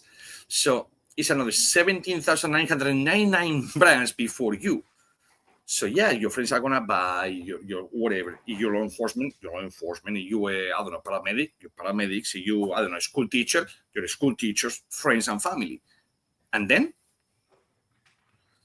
so just be honest with yourself. Don't try to kill yourself and kill your bank. Just do what you can. And I believe that I'm the only people call me idiot, starting with my wife, for instance. But I understand that. Like, well, if they want 10,000, will you only do 500? I say, because I want to help the guys. I don't want to fucking kill them. You know, and that's why we have 108 brands that we work for. For that, just for that reason, because we don't kill people making cigars. We fair, square, everything is paid, taxes are paid, imports are paid, everything is in paper. They don't have to worry about anything, and that's how we are. So awesome. I do want to touch on one other thing you said. I know how you said you don't smoke your own cigars typically and whatever, like when you're out at an event or whatever. And that's something that 2 or 3 other people that we had on the show had said as well, because A, they like trying other people's stuff. B, they don't want to make it about their brand. And C, it's all about that communication, because that's something that Charles and I always pride ourselves on. Like for the show, we said we'd never script a show. We want to see where the show leads us. And we having that real conversation with our guests, or if we're at a lounge somewhere or hanging out, it's something that we want to promote. And that's our favorite part of a cigar, is the people we meet along the way, and just getting to hang out. So I appreciate you saying that too. That's awesome. Yeah, it's like I see people that this is one funny thing, being in the industry for 22 years plus, and people tell me, oh, how many cigars you smoke? I say, all depends my work. I can smoke 5, I can smoke 7, or I can smoke none. All depends what I'm doing. Oh, I smoke 10 of mine every day. I say, are you retired? Yeah. No retarded. I say retired. Like, working. But with my accent, people can. Say, well, yeah, but I say, well, you're smoking your own product, but it's for free. I say, listen to me, buddy. You pay for the tobacco, you pay for the blender, you pay for the buncher, you pay for the roller, you pay for the people putting the brand and the band, the people putting the cellophane. You pay for the boxes, you pay for the export, you pay for the import, then you pay to the importer, to the FDA, TTB. You tell me your cigar is free. Yeah. Well, now that I say, you're wasting $50, $60 a day in your own product. When you sell it, you will be making $200 per say something. See, so why you do that? Oh, but well, that's what I don't smoke. I smoke my cigars all day long, but I have a factory. It's different than having just a brand. But online, like you say, not today because of the interview, and see what I just smoke in Winston. And if we go to a podcast, whatever, Instagram or whatever later on, or whatever, I will have a cigar with no band and smoking, but it will not be mine. I want to buy from other people so they can make money. And not only they got me money, I know why the other people like that cigar. So I said, okay, this cigar has this. Okay, now I know why. You have to know. You cannot just fall in love with your product and think that you're the best of the best and the king of the kings. Well, that's fucking bullshit. You have to try everyone else. And then you say, well, I might better than this, or maybe worse than this. So when you say better than this, it's okay. When you say this cigar is better than mine, now you have a problem. Yes, keep smoking and try to get a better cigar. Simple as that. So you have to buy competition. Improve every day, man. That's what we all try to do. Absolutely, yes. So all the different places that you've gone, all the different countries you've been to, and when you're looking for different tobaccos, has there been a place that you've traveled and been that you've found tobacco that you yourself, like you just said Transylvanian tobacco, that blew my mind. Has there been a place that you've been to that's been like, holy shit, they actually have tobacco here, and holy shit, it's good? Many of them. Transylvania, one of them. Ireland, another one. Scotland, as he got tobacco. But then when I started to go through all the tobacco, I say, probably people in freaking Antarctica, they have a greenhouse with tobacco. I don't know. Tobacco is somewhere like a weed. It will grow everywhere. It all depends on the soil. But another place that I was like, wow. People are like, wow, not me, because I'm Europeans and very close to Italy. Italian tobacco. People say, they do tobacco in Italy. Italy has more square miles of tobacco than anyone else combined. But people don't know. I didn't know that. But they cannot do a wrapper to save their lives. So there you go. So they have good tobacco, but the wrapper, you will never see Italian wrapper. The mafioso, my cigar, the botellita I call like a bowling pin. That cigar is 100%, not 100%. 100% in the filler, 100% on the binder, Italian. But the wrapper, man, it's gonna look like a, you know, the cartoons when the guy is from prison with all the things, like looking like a rough guy. That's how it's gonna look. I say, I don't want that. Mafiosos, you know, they go with the hat, with jacket. It has to be something, and I use Cubra, which is Habano, done in Brazil. So, and that's what I use. But it's one country. It's 3 countries of many countries. Each country that they can do wrappers and they can do nothing else. You go to Mexico, San Andres, one of the best wrappers up there. Now, filler and binder, not good, and so forth and so on. But it's another country that they have everything but the wrapper. So it's steady, to be steady. Dominican, Nicaraguan, Honduras, not in Costa Rica, to be honest, is the 3 countries that probably they have, and Spain in the Canary Islands. So it's 4 different countries that they can do everything, and Africa, of course. But the other ones, you have to blend it. So here's a great question, which maybe I'm just dumb or I'm overthinking it. But say that Transylvanian tobacco. Do you have that shipped to your factory in a Dominican to have them rolled, or how does that work? Like, do you bring it there to age it to get everything ready, or how does that work? No. I buy everything fermented, everything dry, everything ready to go. I buy by the bells. So I buy the whole bell. So I go to Transylvania. I say, I want this bell, that bell, that bell, that bell.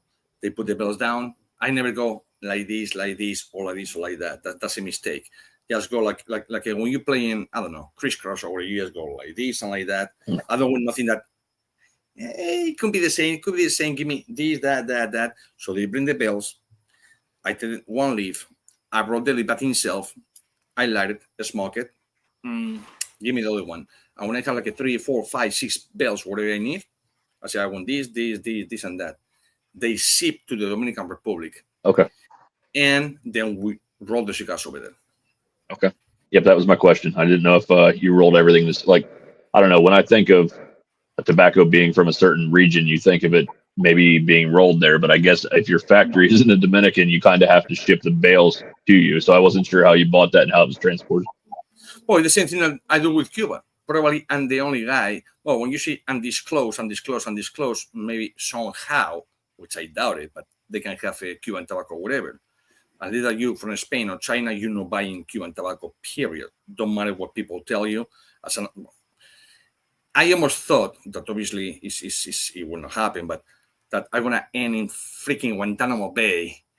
When I went to the government to buy tobacco, and told me, oh, I opened my mouth, of course. Oh, Spain, oh, the motherland. Yes. Give me your passport. And I reached to the left pocket, by instance. And when I go like this, a blue passport saying United States of America, say, they go like this. I say, no, this is my friend Jimmy. He came with me. Hold on, Spain. And, oh, yeah, we can do business. Blah, blah, blah. Say, how many bells you need? This. No, we don't have that many. We can send you 2 bells. I say, okay. And that's how the BTC came. People say, what, is Bitcoin cigar? I say, well, no friend of mine. In fact, his wife, that I made cigars from then, is called Brother Smoking Stories, said, well, every time that you smoke the cigar, you say that it's better than Cubans. So we come with a BTC, better than Cubans. And it's 100% Cuban tobacco. Filler, binder, and wrapper. No seed. The whole thing comes from Cuba. But because it goes to the Dominican Republic, it's rolling the DR and then import to the United States, now all of a sudden becomes Dominican. Don't ask me how. Huh. But Wow. the FDA, for the FDA, That's amazing. It took me 6.5, 7 months. Explain, listen, it's not the seed. I'm buying the whole leaf. What is it in the box? I say, well, it says BTC. No, but you have on the ban or whatever. I say, well, hammered in Dominican, because it's hammered in Dominican, but with Cuban leaves. You good? I say, holy cow. I say, good. Perfect. So, Wow. So I'm going to go back to something that John told me, I guess not to say or to say, but it's one of the things that I've heard that's people think 2 different ways. In your opinion, the flavor and the nuances of a cigar, the tobacco leaf, is that cigar getting its flavor from the leaf or the soil? most of the tobacco, it will have the profile or the flavor is coming from the soil, like everything else. So everything is, when you plant something, is coming from there. So that's not otherwise. That's where they say, oh, it's so peppery in Nicaragua. Well, first of all, it's not peppery, it's salty. It's volcanic soil. Volcanoes doesn't have pepper, they have salt. So that's one of the mistakes. But if you think about it, when you go to the DR and say, what is a little sweeter? Well, because you plant the tobacco, 6 months you do a harvest, what you plant afterwards? Corn or chocolate, cocoa, whatever is the case. Now that residues, it goes into the soil, and they move the soil, and then you plant again tobacco. So it's not the same soil that it was virgin. Now we have the cacao or chocolate or corn or whatever it was before that one. So obviously we're going to change the flavor on that, absolutely. But what it most change the flavor in the plant is going to be the water and the sun. But the water doesn't go just to the plants; it goes to the soil. So now that soil, you know, you pick up dirt, just dirt. You smell it, yeah. Okay, it's dirt. Now put water in that dirt and smell it. Totally different smell. Totally different thing. Same thing with tobacco. So now that soil is getting water, and it's gonna take up the whole thing that it was planned before that, and that's what it changed the flavors. Okay, nice.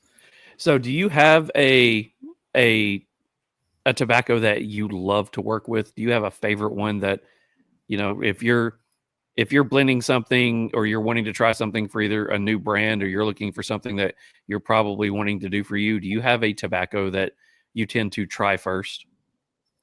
Not to try first, but one tobacco will always put in every single blend we do, it will be Criollo 98. Okay. Why? Because I always explain this, it's like the referee. You know, you put, imagine Nicaragua binder with Dominican fillers. So they are going to be fighting to each other, you know. So you put the Criollo 98 and it's a referee. You leave the two tobaccos alone, they are going to kill each other. You have no cigar. Now you put the Criollo, you have referee. Now it's a little more harmony, a little more whatever. So I will always use that. But something that I would like to try new. That was going to be my next question. Is there tobacco that you want to try? I try to my knowledge, probably for most of the countries so far. Most of the countries. I know that Mongolia is making tobacco now. Really? They always have it, but they never have a farm. It was just like a Sylvester, like a witch or whatever. I know they have. So I would love to try that because I tried.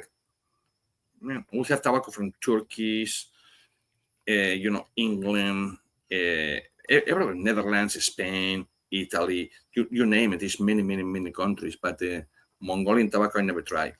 One thing I want to try because they just came back is two families doing it. Well, it's not two families; it's one family, but it's the family of the husband and the family of the wife. They merged together to do this adventure in Jamaica. Jamaica used to have amazing cigar, amazing leaves, and all of a sudden they went down. So I would like to know in about 3-4 years what they planting now, how it's gonna taste. It should be good. But I don't know. So that's one that I would love to play with it.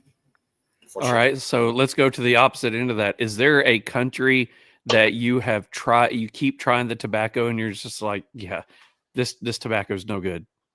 Costa Rica. Simple answer. Costa Rica. So when people come like, oh, this cigar is $70 from Costa Rica. Yeah. All right. So, out of all the cigars that you blend, and let's talk about stuff that's available. If I was going to take, and I ask this to every brand owner we get on here, if I was going to say I'm going to smoke 3 of your cigars today, I'm going to go morning, afternoon, evening. Give me a lineup of how Ish would say, let's smoke these in this order. For everyone that I make, or just my brand? Just yours. My brand. So you go in the morning, which is a mistake. I say this from the get-go, because people think that, in the morning you need something mild. Like the little guy in YouTube will say, a bullshit. You need something strong to wake you up. First of all. Okay, that's how my mind works. So you get up like this, and you have something that is doing nothing. No. So something, the pure African in the morning, a cup of coffee, a pure African, and you're gonna be blah, and now you're ready to go. Then after you sip or whatever, 6, 8, 10, 12 hours, whatever it is, just have something a little more mellow, just to calm you down, because you need the nicotine and the caffeine in the morning to function. Then when you want to relax, you don't need 100% strength, which means nicotine or flavor, which means just the flavor of tobacco. So I will go probably with probably the one that we just had, the 12 gauge. I will go with that, or a bar wire or a 12 gauge. And then to end the night, all depends. You want to end the night to go to bed, or you just want to relax again, but be awake to be doing this, a podcast, talking with friends, with family, or whatever. So you want to go to bed, I will have something a little in the 50% nicotine, which will be the Sengif O that I had. That it was a collaboration with a Cigar for Warriors in 2023 PCA, or the Shadow Warriors, the collaboration as well in 2023. But if you want to just keep going and have like I have right now, a glass of wine or bourbon, a cognac or whatever, do the blood of blood so you don't fall asleep and enjoy your whiskey. There you go. That's how I will do it. That's probably the first time someone has said to go with like a stronger cigar in the morning, but I love it, man. I'm a stronger Maduro guy through and through, and I like that approach, man. because people think that the stronger it is because you have to put food in your stomach or whatever. Yeah, I agree. If you're not used to it, yeah, eat something, your bacon or your eggs or your bagel or your banana or whatever you want to do. I'm just a coffee guy until my dinner is about 11, 12, 1 o'clock in the morning. And people can tell you between 9,600 to 10,000 calories every day this guy eats in one sit. Wow. During the day, I don't do nothing. Maybe if I'm starving or bored or whatever and not working, just waiting for people, I might go and get me a sandwich in Publix or whatever, or Subway or whatever, just something to whatever. But the best thing that you can do in the morning is to be awake and alert. So why not go with something that you're going to say, whoa, holy shit, it just wake me up. Well, that's what you need. Wake up. Go to work. Wake up. That's what you need.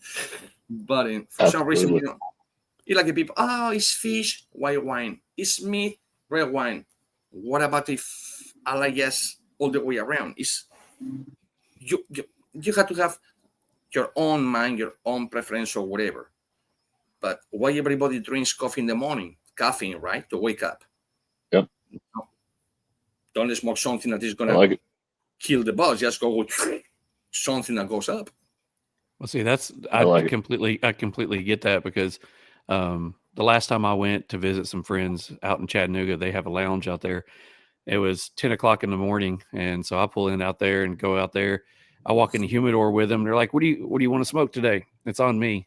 I walk straight over to a Dunbarton tray, pick up a Dunbarton, sit out there, and he's like, "You're going broadleaf first thing in the morning?" I said, "Yeah." He said, "Why?" I said, "Because it makes me feel good." Yeah. So I had him make me an espresso. It was 10 o'clock in the morning. I smoked a broadleaf from Dunbarton and had a cup of espresso. I was ready to go the rest of the day. I was good. That's perfect. That's what I say. But people always listen to, I don't know, and mostly since the pandemic, every person come with their own methods. Well, doesn't mean it's right or wrong, but it's like in the morning, I'm going to have I don't know, 2 whiskeys to go to work? Absolutely no, because I'm going to be very happy and then I'm going to be like this, boom. But I will have nicotine and caffeine? Absolutely. So I go like it. And you focus, baby. You focus and you awake. So it all depends. So I got one more question, and I hope I'm not taking Charles's last question, or if you had anything else in the meantime. But I've been following the journey of your lounge, so I want to hear a little bit about it. I got to say, your front door is fucking awesome. That rounded door is amazing. I love that shit, man. I'm a construction guy, so like that shit stands out to me. The little details. So tell me about like some of the details, some of the animals on the wall, some of the other stuff, decor you have going on. The funny thing about that door, it used to be a table. It used to be a 2-part table, like about 175 pounds just each part. And what are you going to do with this? I said, well, we'll make a door with this. We just put a T111, so it looks whatever. And in the inside, to look in the inside, and then also I will leave it like that. And that was a table. So we used a table to make the door. That's awesome. The animals, everything it was donated to us. It was the 8-foot freaking from point to point of the horns. That little beast is 8 foot and 1 inch long. Wow. Then you had the dog, you had this, you had that, but it was everything donated. And then when you see everything looks like almost like I was like a castle, mostly like a freaking vampire movie. Like, what the hell is this?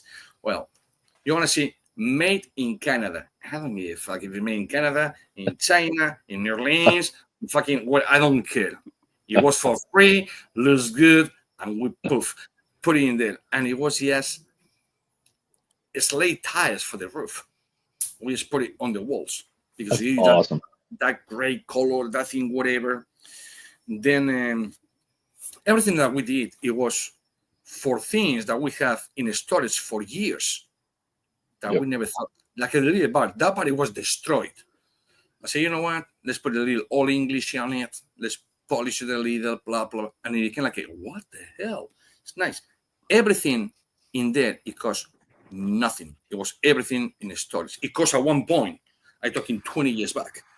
Yeah. But and we did like that, like the hidden door. You know, you have like a bookshelf, and you just open the door and you go to the VIP. So it's things like people don't do that anymore. I like the old style, whatever. The aesthetics are awesome, man. I love it. I love it. Mm-hmm. The only thing I did, obviously, I kind of fuck it up in that one. It was the humidors. So if I do everything seated, which actually people think, no, seated for the smell is nothing else. Okay, so it's not like a box are not coming, or it's gonna be better concentration of humidity or whatever. It's not. It's just the looks and the smell. So what I did, everything is Ziploc white, but then I put all the shelves as seated, so the smell is still in there. But I don't want to spend $20,000 yes, to do the walls and the ceiling.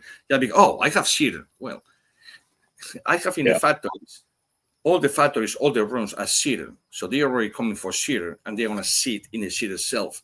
I don't need the whole thing seated. So it was like a different thing. I overdid it with the humidification, because what I bought is to treat 7,000 square feet at once. That humidity is only like 150, 160 feet. So I had to pick up a plug, program with my phone, and it goes just 1 minute every other hour, because if not, it will be too much. And it's always 69% perfect. That's so awesome. It took about a week to do it, to program everything like it used to be, but it's working good, and I love it, man. So your grand opening's coming up, correct? On the 22nd. On the 22nd, yes. I believe John Aldi said he's coming down to see you. John Aldi's coming. Black Pearl Cigars are coming. Nice. Many things. Brother Smoking Stock is coming. Family by Loyalty is coming. Very many, nice. many people. It's amazing, man. I hope to visit it, man. It's a great looking place, man, and congratulations on that. It looks fucking amazing. I definitely want to visit it someday when I'm down your way. Thank you so much. And what we did is something like it's not the normal lounge per se, okay?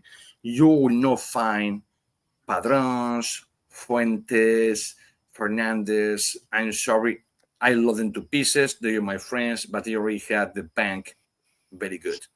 I want for the people that they started to grow up. Yep. And that's it. So it's cigars that I make for them, or brands that they members of the TPA, which I manage anyways as well. So I will bring them in for sure.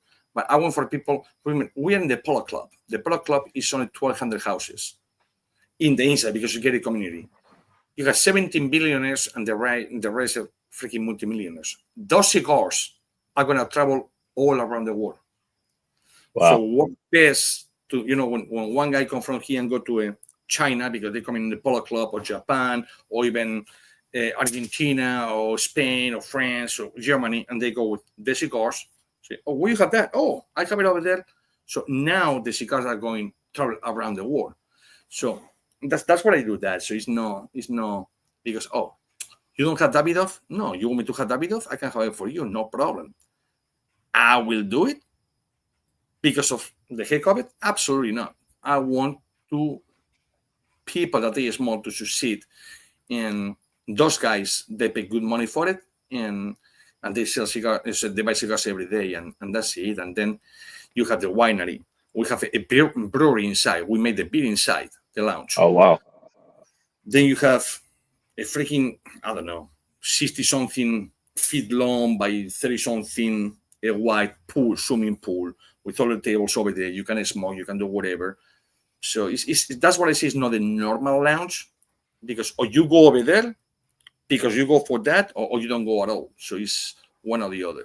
It's not like in the middle of on the mall, on the street, or whatever. Children playing around, the cars going, and you don't hear nothing like that. It's just a golf course, polo club, and country club. You go over there and you go like this, and sayonara, baby. Relaxing. Yeah. Sounds like a place I need to visit.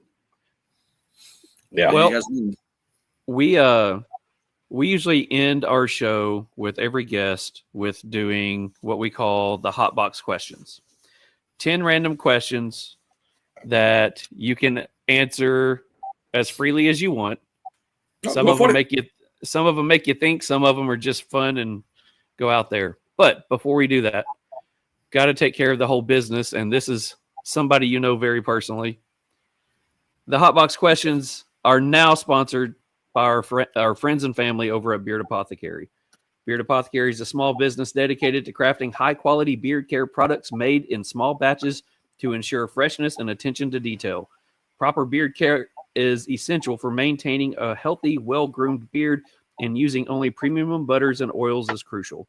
These high-quality ingredients deeply nourish the hair, skin, preventing issues like dryness, irritation, and split ends.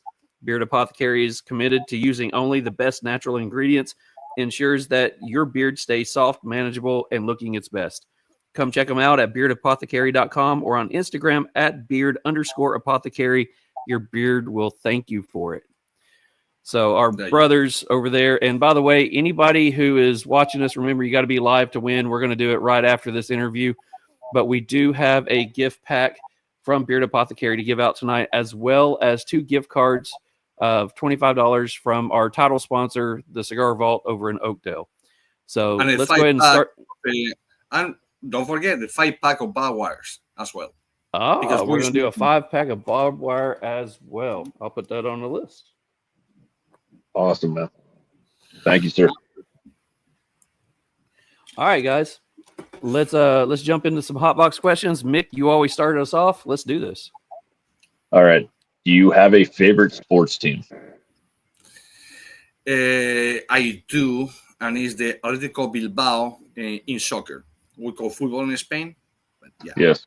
I'm a big soccer guy too, man. So that's awesome. All right. Yes, question number 2. What is your favorite cuss word? Fuck off. All right, the interview's done. Have a good. Oh, I'm just kidding. That's the fair one. I love it. All right, aisle seat or window seat? Always a window. I fucking hate it when I'm in the aisle and somebody has a little blood and fucking have to wake me up to go out. Window seat. Okay. I'm with you there. Yeah. All right. What's your favorite joke? The one that makes me laugh. All right. All right. All right. This one gets mixed reviews. Is cereal a stoop? Is cereal or stoop? Is cereal like breakfast cereal? Is it a stoop? I don't have breakfast. Jeez. I don't even know that answer. Coffee? Can I get me coffee? I don't know. That'll work. If you could switch lives with any fictional character, who would it be? Oh, my wife. She's my boss. Okay. That's a new one, but we'll take it. She's not fictional. She's real. What superpower would you want and why? To ask as many wishes I want. Like a genie. You have 3 wishes. Well, I want my first wish will say, I want unlimited wishes. That will be my superpower. Okay. That'd be great. Yeah, you can do whatever the hell you want, man. Absolutely, yes. What special skill or talent do you have that nobody knows about? Oh, shit. I really everybody knows about what I do. Play guitar. Maybe some people don't know that. I did not know that. Okay. All right. Here's a fun one. Would you rather accidentally send a nude to your mom or your boss? My boss. My mother already saw me.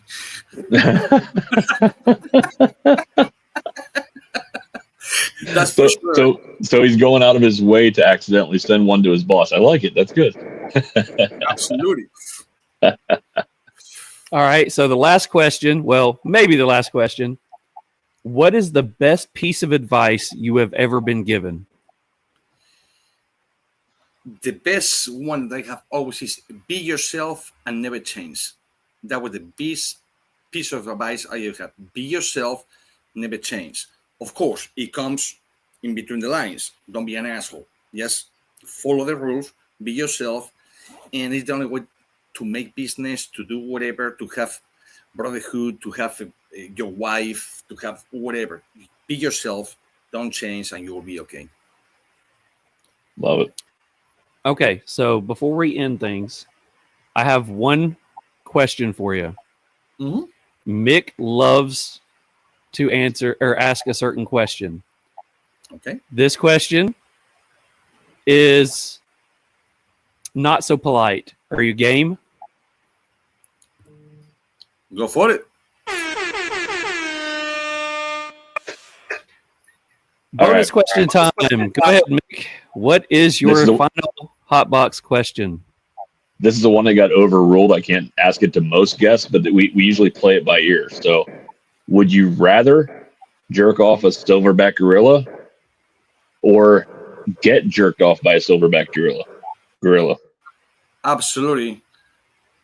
I would depends. If the gorilla is gonna pay me, fucking let him do it. But you know.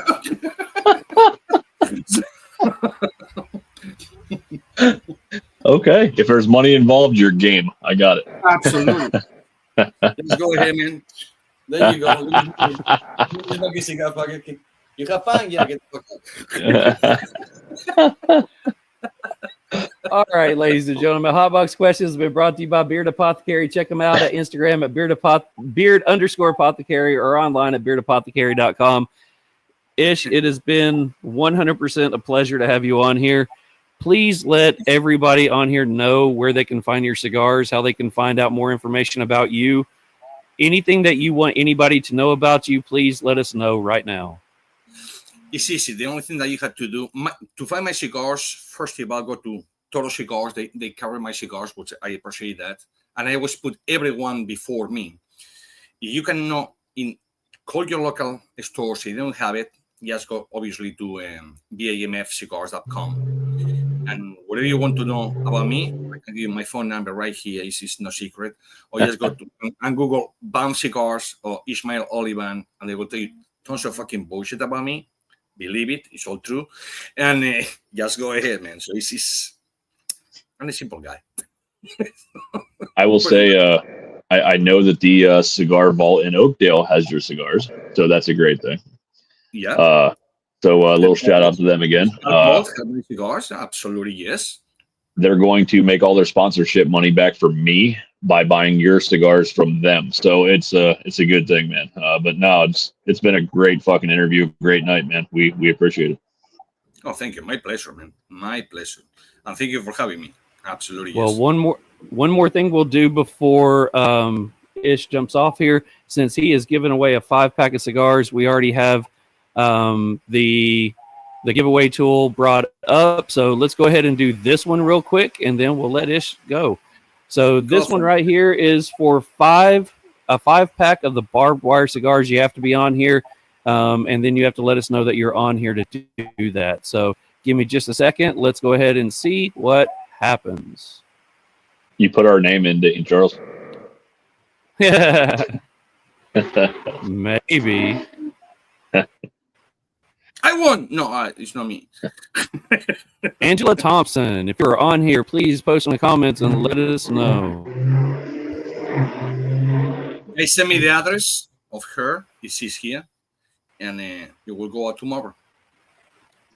Phenomenal, man. We have a storm rolling in, so we have everything kind of going nuts right now. So Angela, if you are on here, Angela's here. Angela. Yep. She says she is right here. Angela, if you have Instagram, do me a big favor. Shoot us a message on Instagram. We need to get your information. Yeah. He says that pause was way too long. Got him excited. Yeah. We have a major storm rolling in. So, yeah, it's getting crazy. So Angela, shoot me a message on Instagram. We will get everything taken care of. And we will get Ish all your information. Absolutely. Yeah, brother, it was like I said, it was a pleasure, man. If you ever want to promote a cigar, we do this all the time. But if you ever want to come back on, promote a cigar, or we can have you on, man. We're probably going to do a live, like Charles said, when we do get our hands on the blood of Vlad, man. That's our next one on your list. We'll do a quick live, have you jump on, man. But I'm super fucking stoked to try some more of your sticks, brother. But let me know for sure when you guys want. But on me, for sure, for both of you guys, you having the blood of Vlad and the Pure African going in the mail tomorrow. That's a promise. So, I appreciate it. Greatly appreciate that. Just say that you didn't try it. Greatly appreciate it, brother. Thank you. Thanks so much. Once again, thank you, Ish, for jumping on here, and we look forward to talking to you and getting to learn more about everything that you're putting out. So, thanks again. No, thank you. Thank you for having me. Thank you. Awesome. And Have a great night, man. No, you too. No, go ahead. No, but probably people are looking for the subtitles. Probably people didn't know what the fuck I'm saying. But anyways, the subtitles. It's so good. Well, thank you for having me, guys, and have a good night. You're great, brother. Appreciate you, man. Thanks. Have a great night. I don't know if the storm is rolling in where you can hear it that bad, but we are getting absolutely pounded. It is absolutely insane. I can hear it. I can hear a little bit of rain. It's so loud that through my headphones, it's loud enough where it's causing me to have to think to talk. So, but we do have. Let's see. We do have a couple of more things. So let me write Angela down really quickly. If I can find a pen. Man, I will say this. It's one of it. Again, we've said this about quite a few of our people that we've had on here. It is awesome to be able to have a conversation with somebody who just is willing to talk. So, yeah, his stories. I mean, I don't know. Maybe we just get lucky, or maybe we're okay at doing this. But it seems like we get stories out of these guys that I've never heard. And I really appreciate some of the stuff. I never knew he had that many blends, or that he was that deeply involved for that many years. I mean, I feel like I'm going down a rabbit hole with some of those different tobaccos and blends, man. I'm stoked. He was a fucking awesome guest. Yeah, 100%. We are now, let's see, I'm going to go ahead and refresh the, I'll go ahead and take that back down real quick. Go back into us. I'll refresh it. I know we got some more people that have jumped on here. Give me just a second. Again, storm coming in. My internet is going to go to shit quick. We can make it a quick ending. Nah, we're good.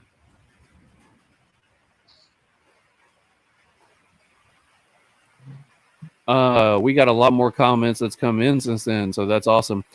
So let's go back to the screen. Here we go. This next drawing right here that we're going to give out is going to come from our title sponsor, Cigar Vault in Oakdale. Go check them out online at thecigarvault.com. They are giving away 2 gift certificates, $25. I will need to get a bunch of information from you. So you need to be on here, and you need to be able to get in contact with us, because I do have to get some information so they can get that information out to you. So let's go ahead and do the first one. Let's see. Here we go. This is for one of the $25 gift certificates. Jonathan Millman. Okay. Brother, if you're on here, you got about a minute or so to go ahead and put that in there. Let us on here, or we're going to have stream faster. Jonathan is here. Yeah, Jonathan, you are here. That's a new name, man. I like it. Thanks for tuning in. That's great. Yeah. It's not Jordan Jonathan, wins if you again. have Instagram, do me a favor. Yeah, tell me about it. If you have Instagram, please find us on Instagram and let us know that you won. If you can put your Instagram name on here as well, let us know. I do have about 5 different pieces of information I need to get from you.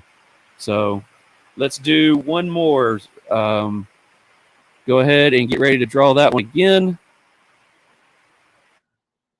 And here it goes. Wow, the lightning is going absolutely freaking insane. And I'm in a metal building. That's awesome. You were glitching for a minute there. Jason. Here. Okay. You on here, Jason. Give you a couple of seconds.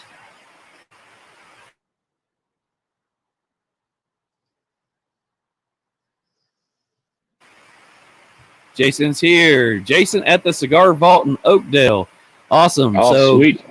Guess what? You don't have to go far to get that gift certificate. So we will let everybody at the Cigar Vault know that you won. And Norm says he's in his lounge. So Norm's already going to go ahead and take care of it.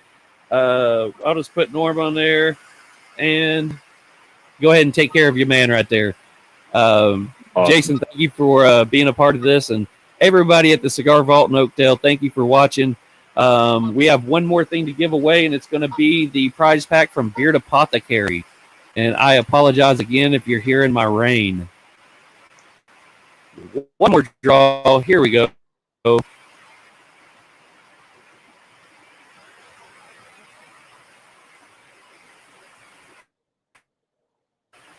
Get your ends up. Custom Crafts. Are you in today? Let us know in the comments. Did you win? Best beard products on the planet, man. I use them every day. So. Give me just a second. Dun, dun, dun, dun. Oh, there it is. Go ahead and shoot us a message on Instagram. I need to get some information from you, and we will get that sent out to you.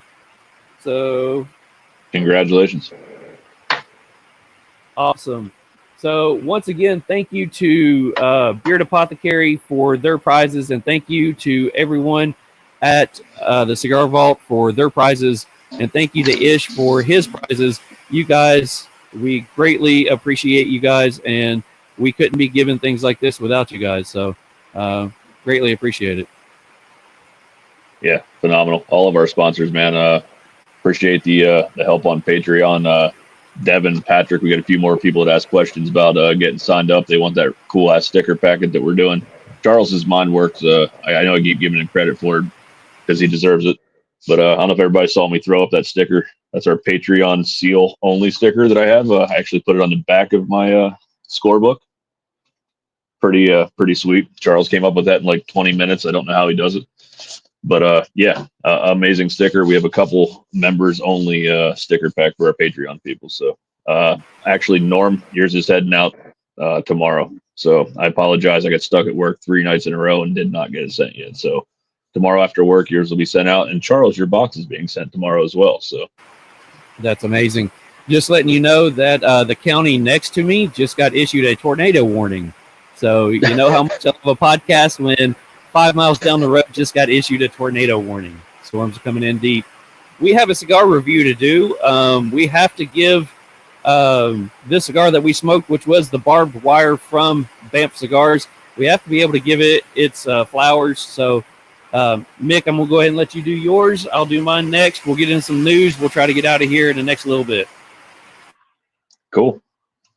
So for me, for the BAMF barbed wire, pre-light experience, I gave it a 19 out of 20. For the flavor enjoyment, I gave it a 14 out of 15. Smoking and construction characteristics, gave it a 27 out of 30. Smoke production and final thoughts, 33 out of 35.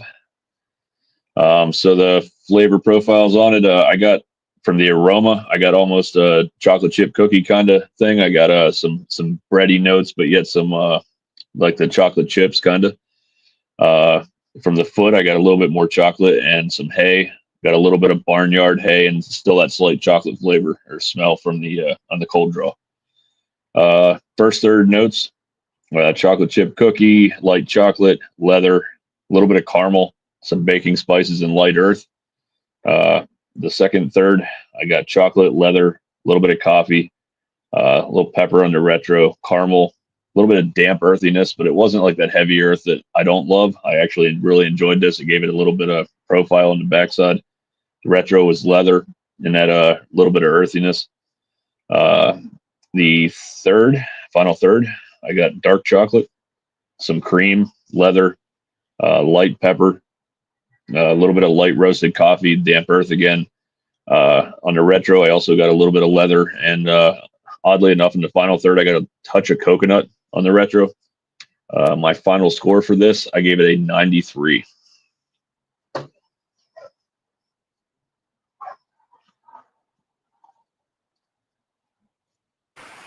Well, that's not too shabby.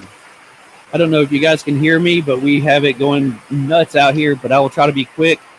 On mine, aromas off the body, chocolate and raisins, aromas off the foot, raisin, sweet tobacco, taste on the cold draw, nutty tobacco, slight sweetness. On the light, coffee, nutty, woody. Retro brings spice, pepper, and a nutty note. Cold draw is lots of smoke. Or on the draw, get lots of smoke. In the first, flavors up front is an earthy and espresso, slight spice, pepper, and a mineral note. The retro gives espresso, baking spice, more earth, black pepper. Draw is great, give you thick, pillowy smoke. Burn is fantastic. Ash is tight, held through the entire third. Medium plus strength. Into the second, more earth, dark roasted coffee. Now notes of dark chocolate and a mineral note. Let's see. Retro brings coffee, lots of dark chocolate, creamy sweetness, and an old dusty library book note. I don't know why it was. I got the smell of being in an old library on the retro. Draw still excellent. Thick, creamy, fluffy smoke. Burn is sharp. Ash still holds past the band. I only ashed this thing once, and it's because it fell, and it was in the final third. In the final third, notes of espresso, earth, dark chocolate. Retro brings out the espresso earth, but highlights the dark chocolate with a slight sweet and nutty note in the background. Still a great draw, lots of smoke, wonderful burn, ash held all the way through the third. Ends medium plus strength. Was so great, had to nub it. Scoring on this one was pre-light experience, a 20 out of 20. Flavor enjoyment, 13 out of 15. Construction and characteristics, 28 out of 30. Smoke production and final thoughts, 32 out of 35. Gave me a 93. Real Smoke Podcast scores the barbed wire from BAMF Cigars a straight 93 down the books. We're getting good at this, brother. I will say, I also said retro on the second third was leather and damp earth library book. I feel you. We're there. You just explained it better. Interesting. Awesome. So that's going to be an easy one to score, giving it a 93. That's fantastic. Robert scores. He just Patreoned us. Fuck yeah. Love you too, buddy. Thank you. Thank you so much. Probably the best show yet of the ones he's watched. Great job to both of us. Keep it up. Can't thank you enough for that one. Thank you. Appreciate it. Greg says, great show tonight's first time watch. For sure enjoyed. Man, love this. Goodness gracious. Thank you. And Get Your Ends Up says, thanks, guys. So we went ahead and decided that we moved cigar news and stuff like that towards the end, just so we can get our guest on a little bit earlier. So looking at Cigar Public, and by the way, all of our cigar news and stuff is brought to you by Cigar Public. You can go visit them online at cigarpublic.com or on Instagram at cigarpublic. So the first one that we got on here is Pastania Cigars introduces a new San Andreas line. Hey, I rolled it that time. Bravo. Oh, yeah. I mean, maybe I'll get a yay, go me. Pastania Cigars is excited to announce the highly anticipated release of the new San Andreas Pastania cigar in an extraordinary addition to their premium cigar portfolio. This addition to the regular production portfolio is crafted with precision in renowned Nica Sueño factory in Esteli, Nicaragua, ensuring the highest quality and craftsmanship that aficionados have come to expect. The blend is the Mexican San Andreas wrapper, messed up on that one, Ecuadorian Habano binder, and Nicaraguan Dominican fillers.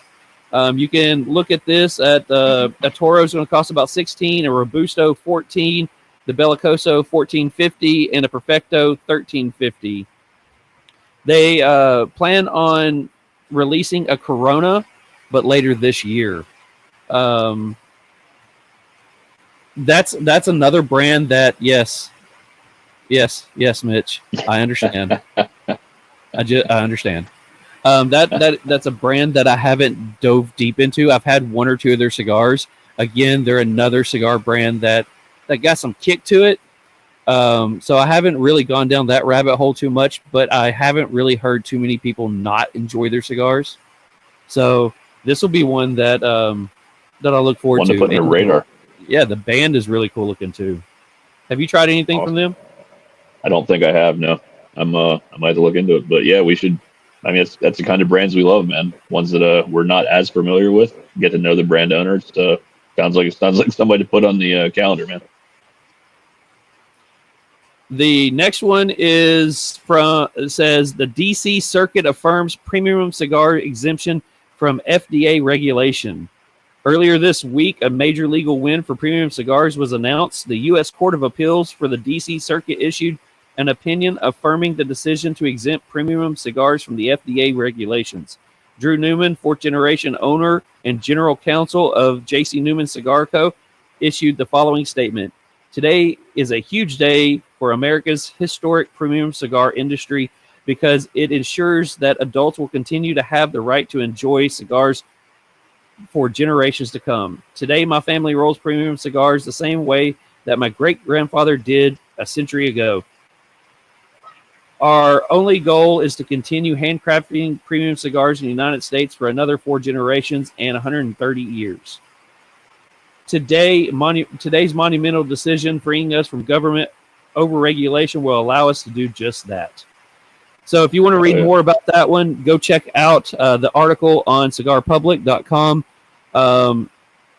That's a huge step. I mean, when you have every government force trying to shut down this industry just because they don't understand it and they're refusing to learn about it, they're putting us in the same category as cigarettes, the same category as vape. They're putting us in the same category on everything that holds thousands of chemicals that is made to hurt people. They put us in that same category when we're not. So that's a huge win, and I hope to see more wins in the future. Preach, brother. I preach. We said it 100 times on the show, man. Like it's not the same. It's not the same. There's no 14-year-old kid going out and buying a $15 premium cigar. It's just not happening. And we're not about. It's just not the same. Vapes, cigars. I mean, none of it's the same. So it is a huge step for us. So I love it, man. Great story. That's 100% true. I mean,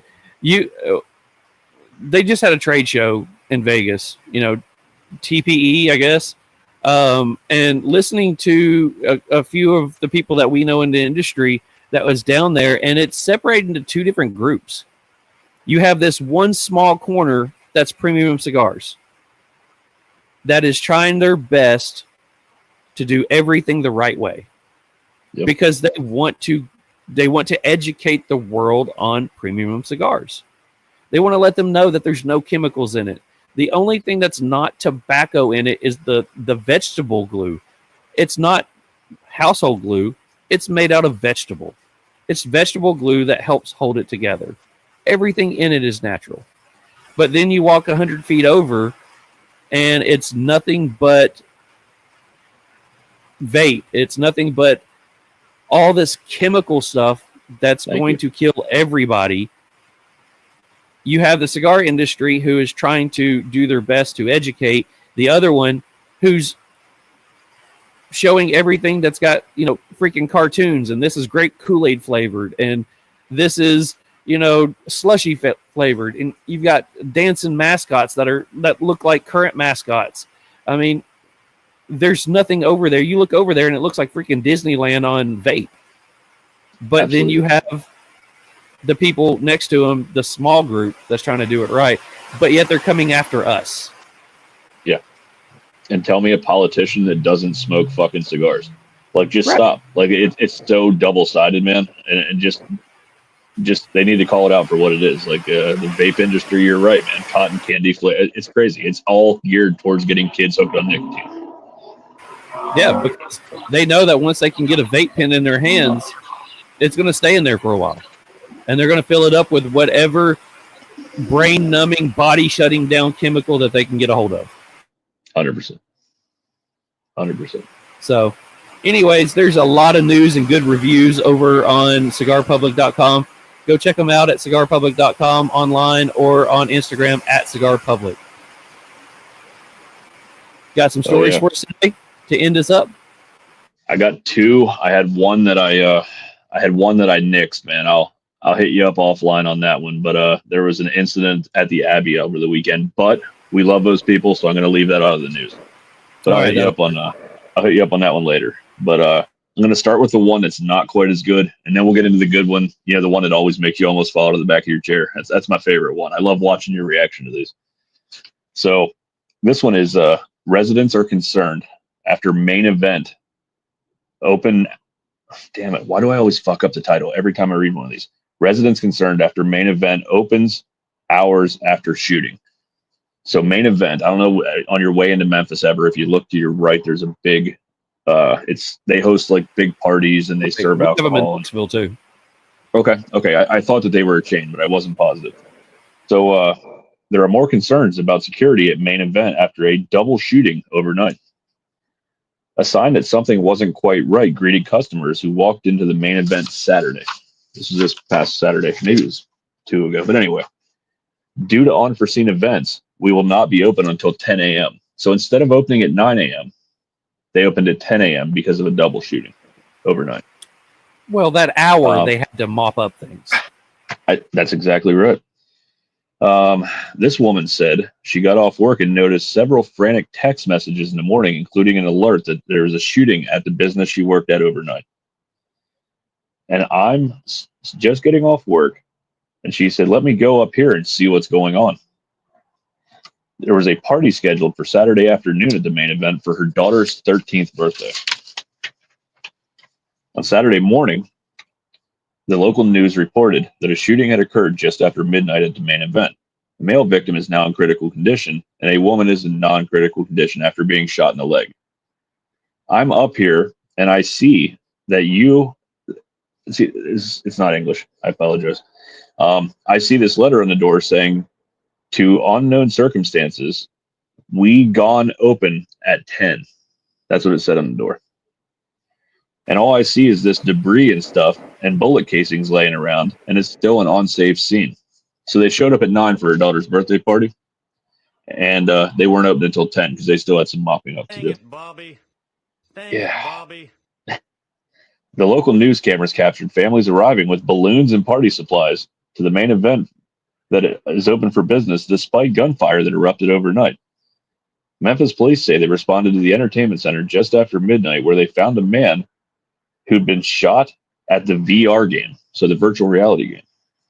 They started fighting, they said, then they started shooting. It was close contact, and then the shots rang out. Of course. An eyewitness was forced to run for their life as gunfire erupted. Anyway, so that's pretty much the moral of the story. It was supposed to open at 9. It opened at 10. And actually, a little follow-up to that, they just got their liquor license pulled for the one in Memphis. That just came out in the news, I think, yesterday. So they now cannot serve liquor there. So the VR game got a little too real. So apparently, maybe he thought the aliens were after him, and who knows? But yeah, hey, I love. Let's hand it. I mean, we hate to hear that bad things happen. We hate that, but got to hand it to the staff over at Main Event. It only took an hour to clean up from that. So, I mean, great job, guys. An hour extra to mop up the blood. It was good. It was really good. Hey, hand it to Memphis. They're on the ball when they can clean up after a shooting in just an hour. Absolutely. Love it. All right, so here's a good one. Man allegedly shoots and robs victim over a car wash refund. Memphis, Tennessee. A man is now behind bars after police say he shot a man several times before robbing him due to a dispute over a car wash refund last week in North Memphis. This guy is charged with especially aggravated robbery and convicted felon with possession of a handgun. He is held in jail on $175,000 bond, which is kind of surprising. They usually don't do bond around here. On January 31st, officers said they responded to the intersection of Ayers Street and Chelsea Avenue regarding an aggravated assault. A man was found suffering from multiple gunshot wounds and was taken to the Regional 1 hospital. On February 1st, the victim was able to speak with officers and told them that a man named... Oh, you're shitting me? That cut out. Why? My printout is fucked up. Anyway, I remember because when I read it, I almost fell out of my chair too. He was able to speak with a man that was named Tater Tot, who shot him multiple times and took money out of his pocket. The victim was then positively identified in a 6-person photo lineup. He was committed to jail on Monday. He's due in court this following Tuesday. They said detectives said during the investigation they found that he pleaded guilty to the aggravated assault. So I don't know why half my story cut out here because that really upsets me. So what I read, I should just do this to begin with, I guess, because my printout didn't work. The guy basically came up and said that he owed him $8 for the car wash because his car wasn't clean. And the guy said, fuck off. And the guy pulled a gun out and shot him and then pulled the money out of his pockets and ran. Tater Tot did. So, yeah, it was crazy. So I would love to know what the first words he said was, because that's what you were saying was when he woke up, he looked at Tater Tot and said something. I have an idea. I mean, yeah, that might be what he said. I mean, he probably a little upset. That's probably what he told Tater Tot. And then emotional damage.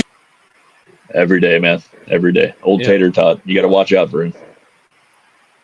So, I mean, again, all we can say is meanwhile in Memphis.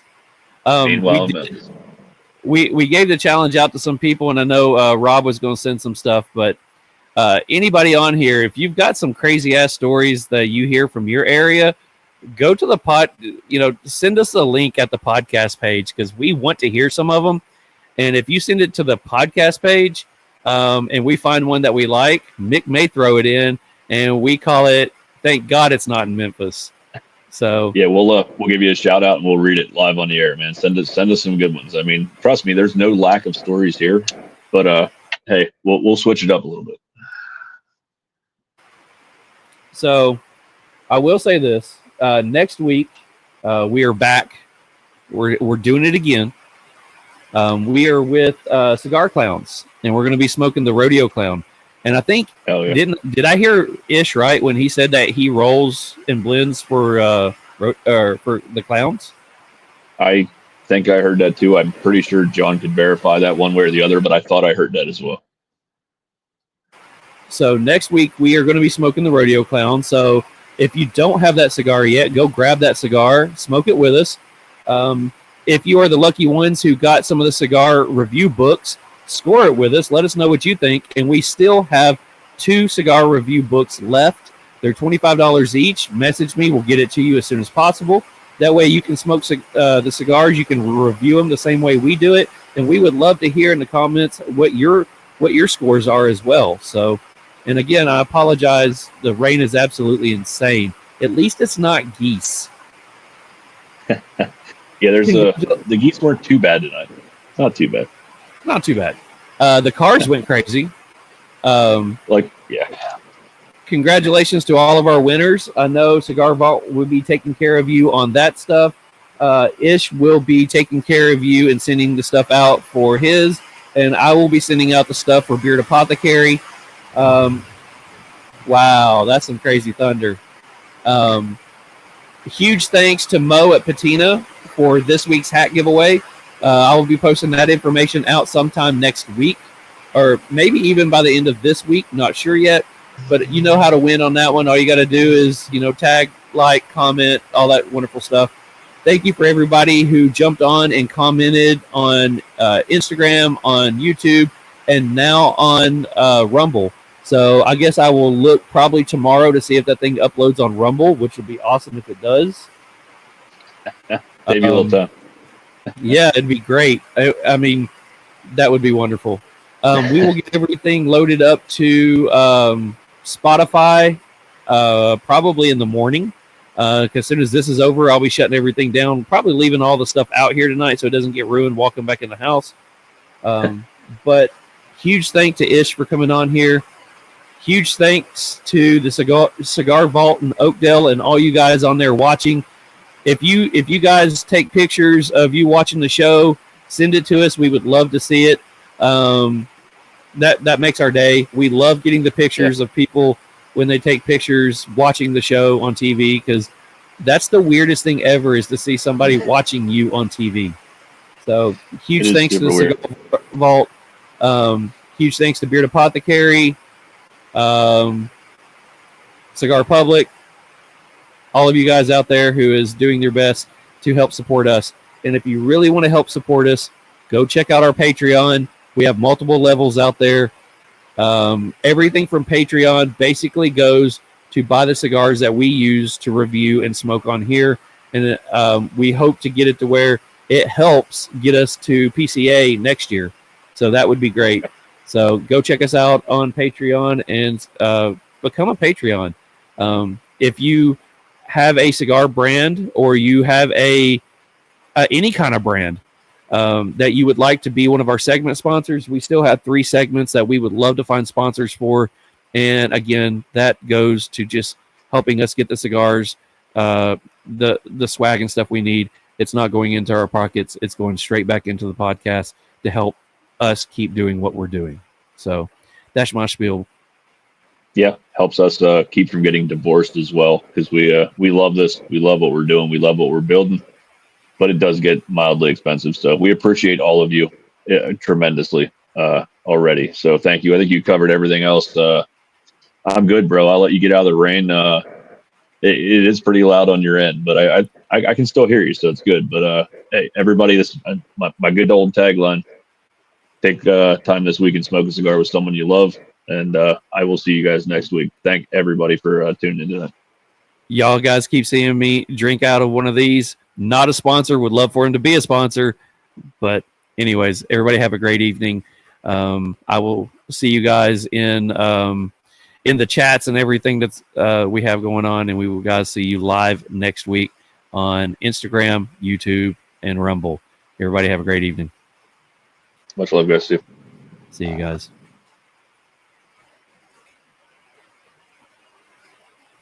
Man, everything is just freezing up around here. I would love to be able to say bye. I'll say it now. Peace.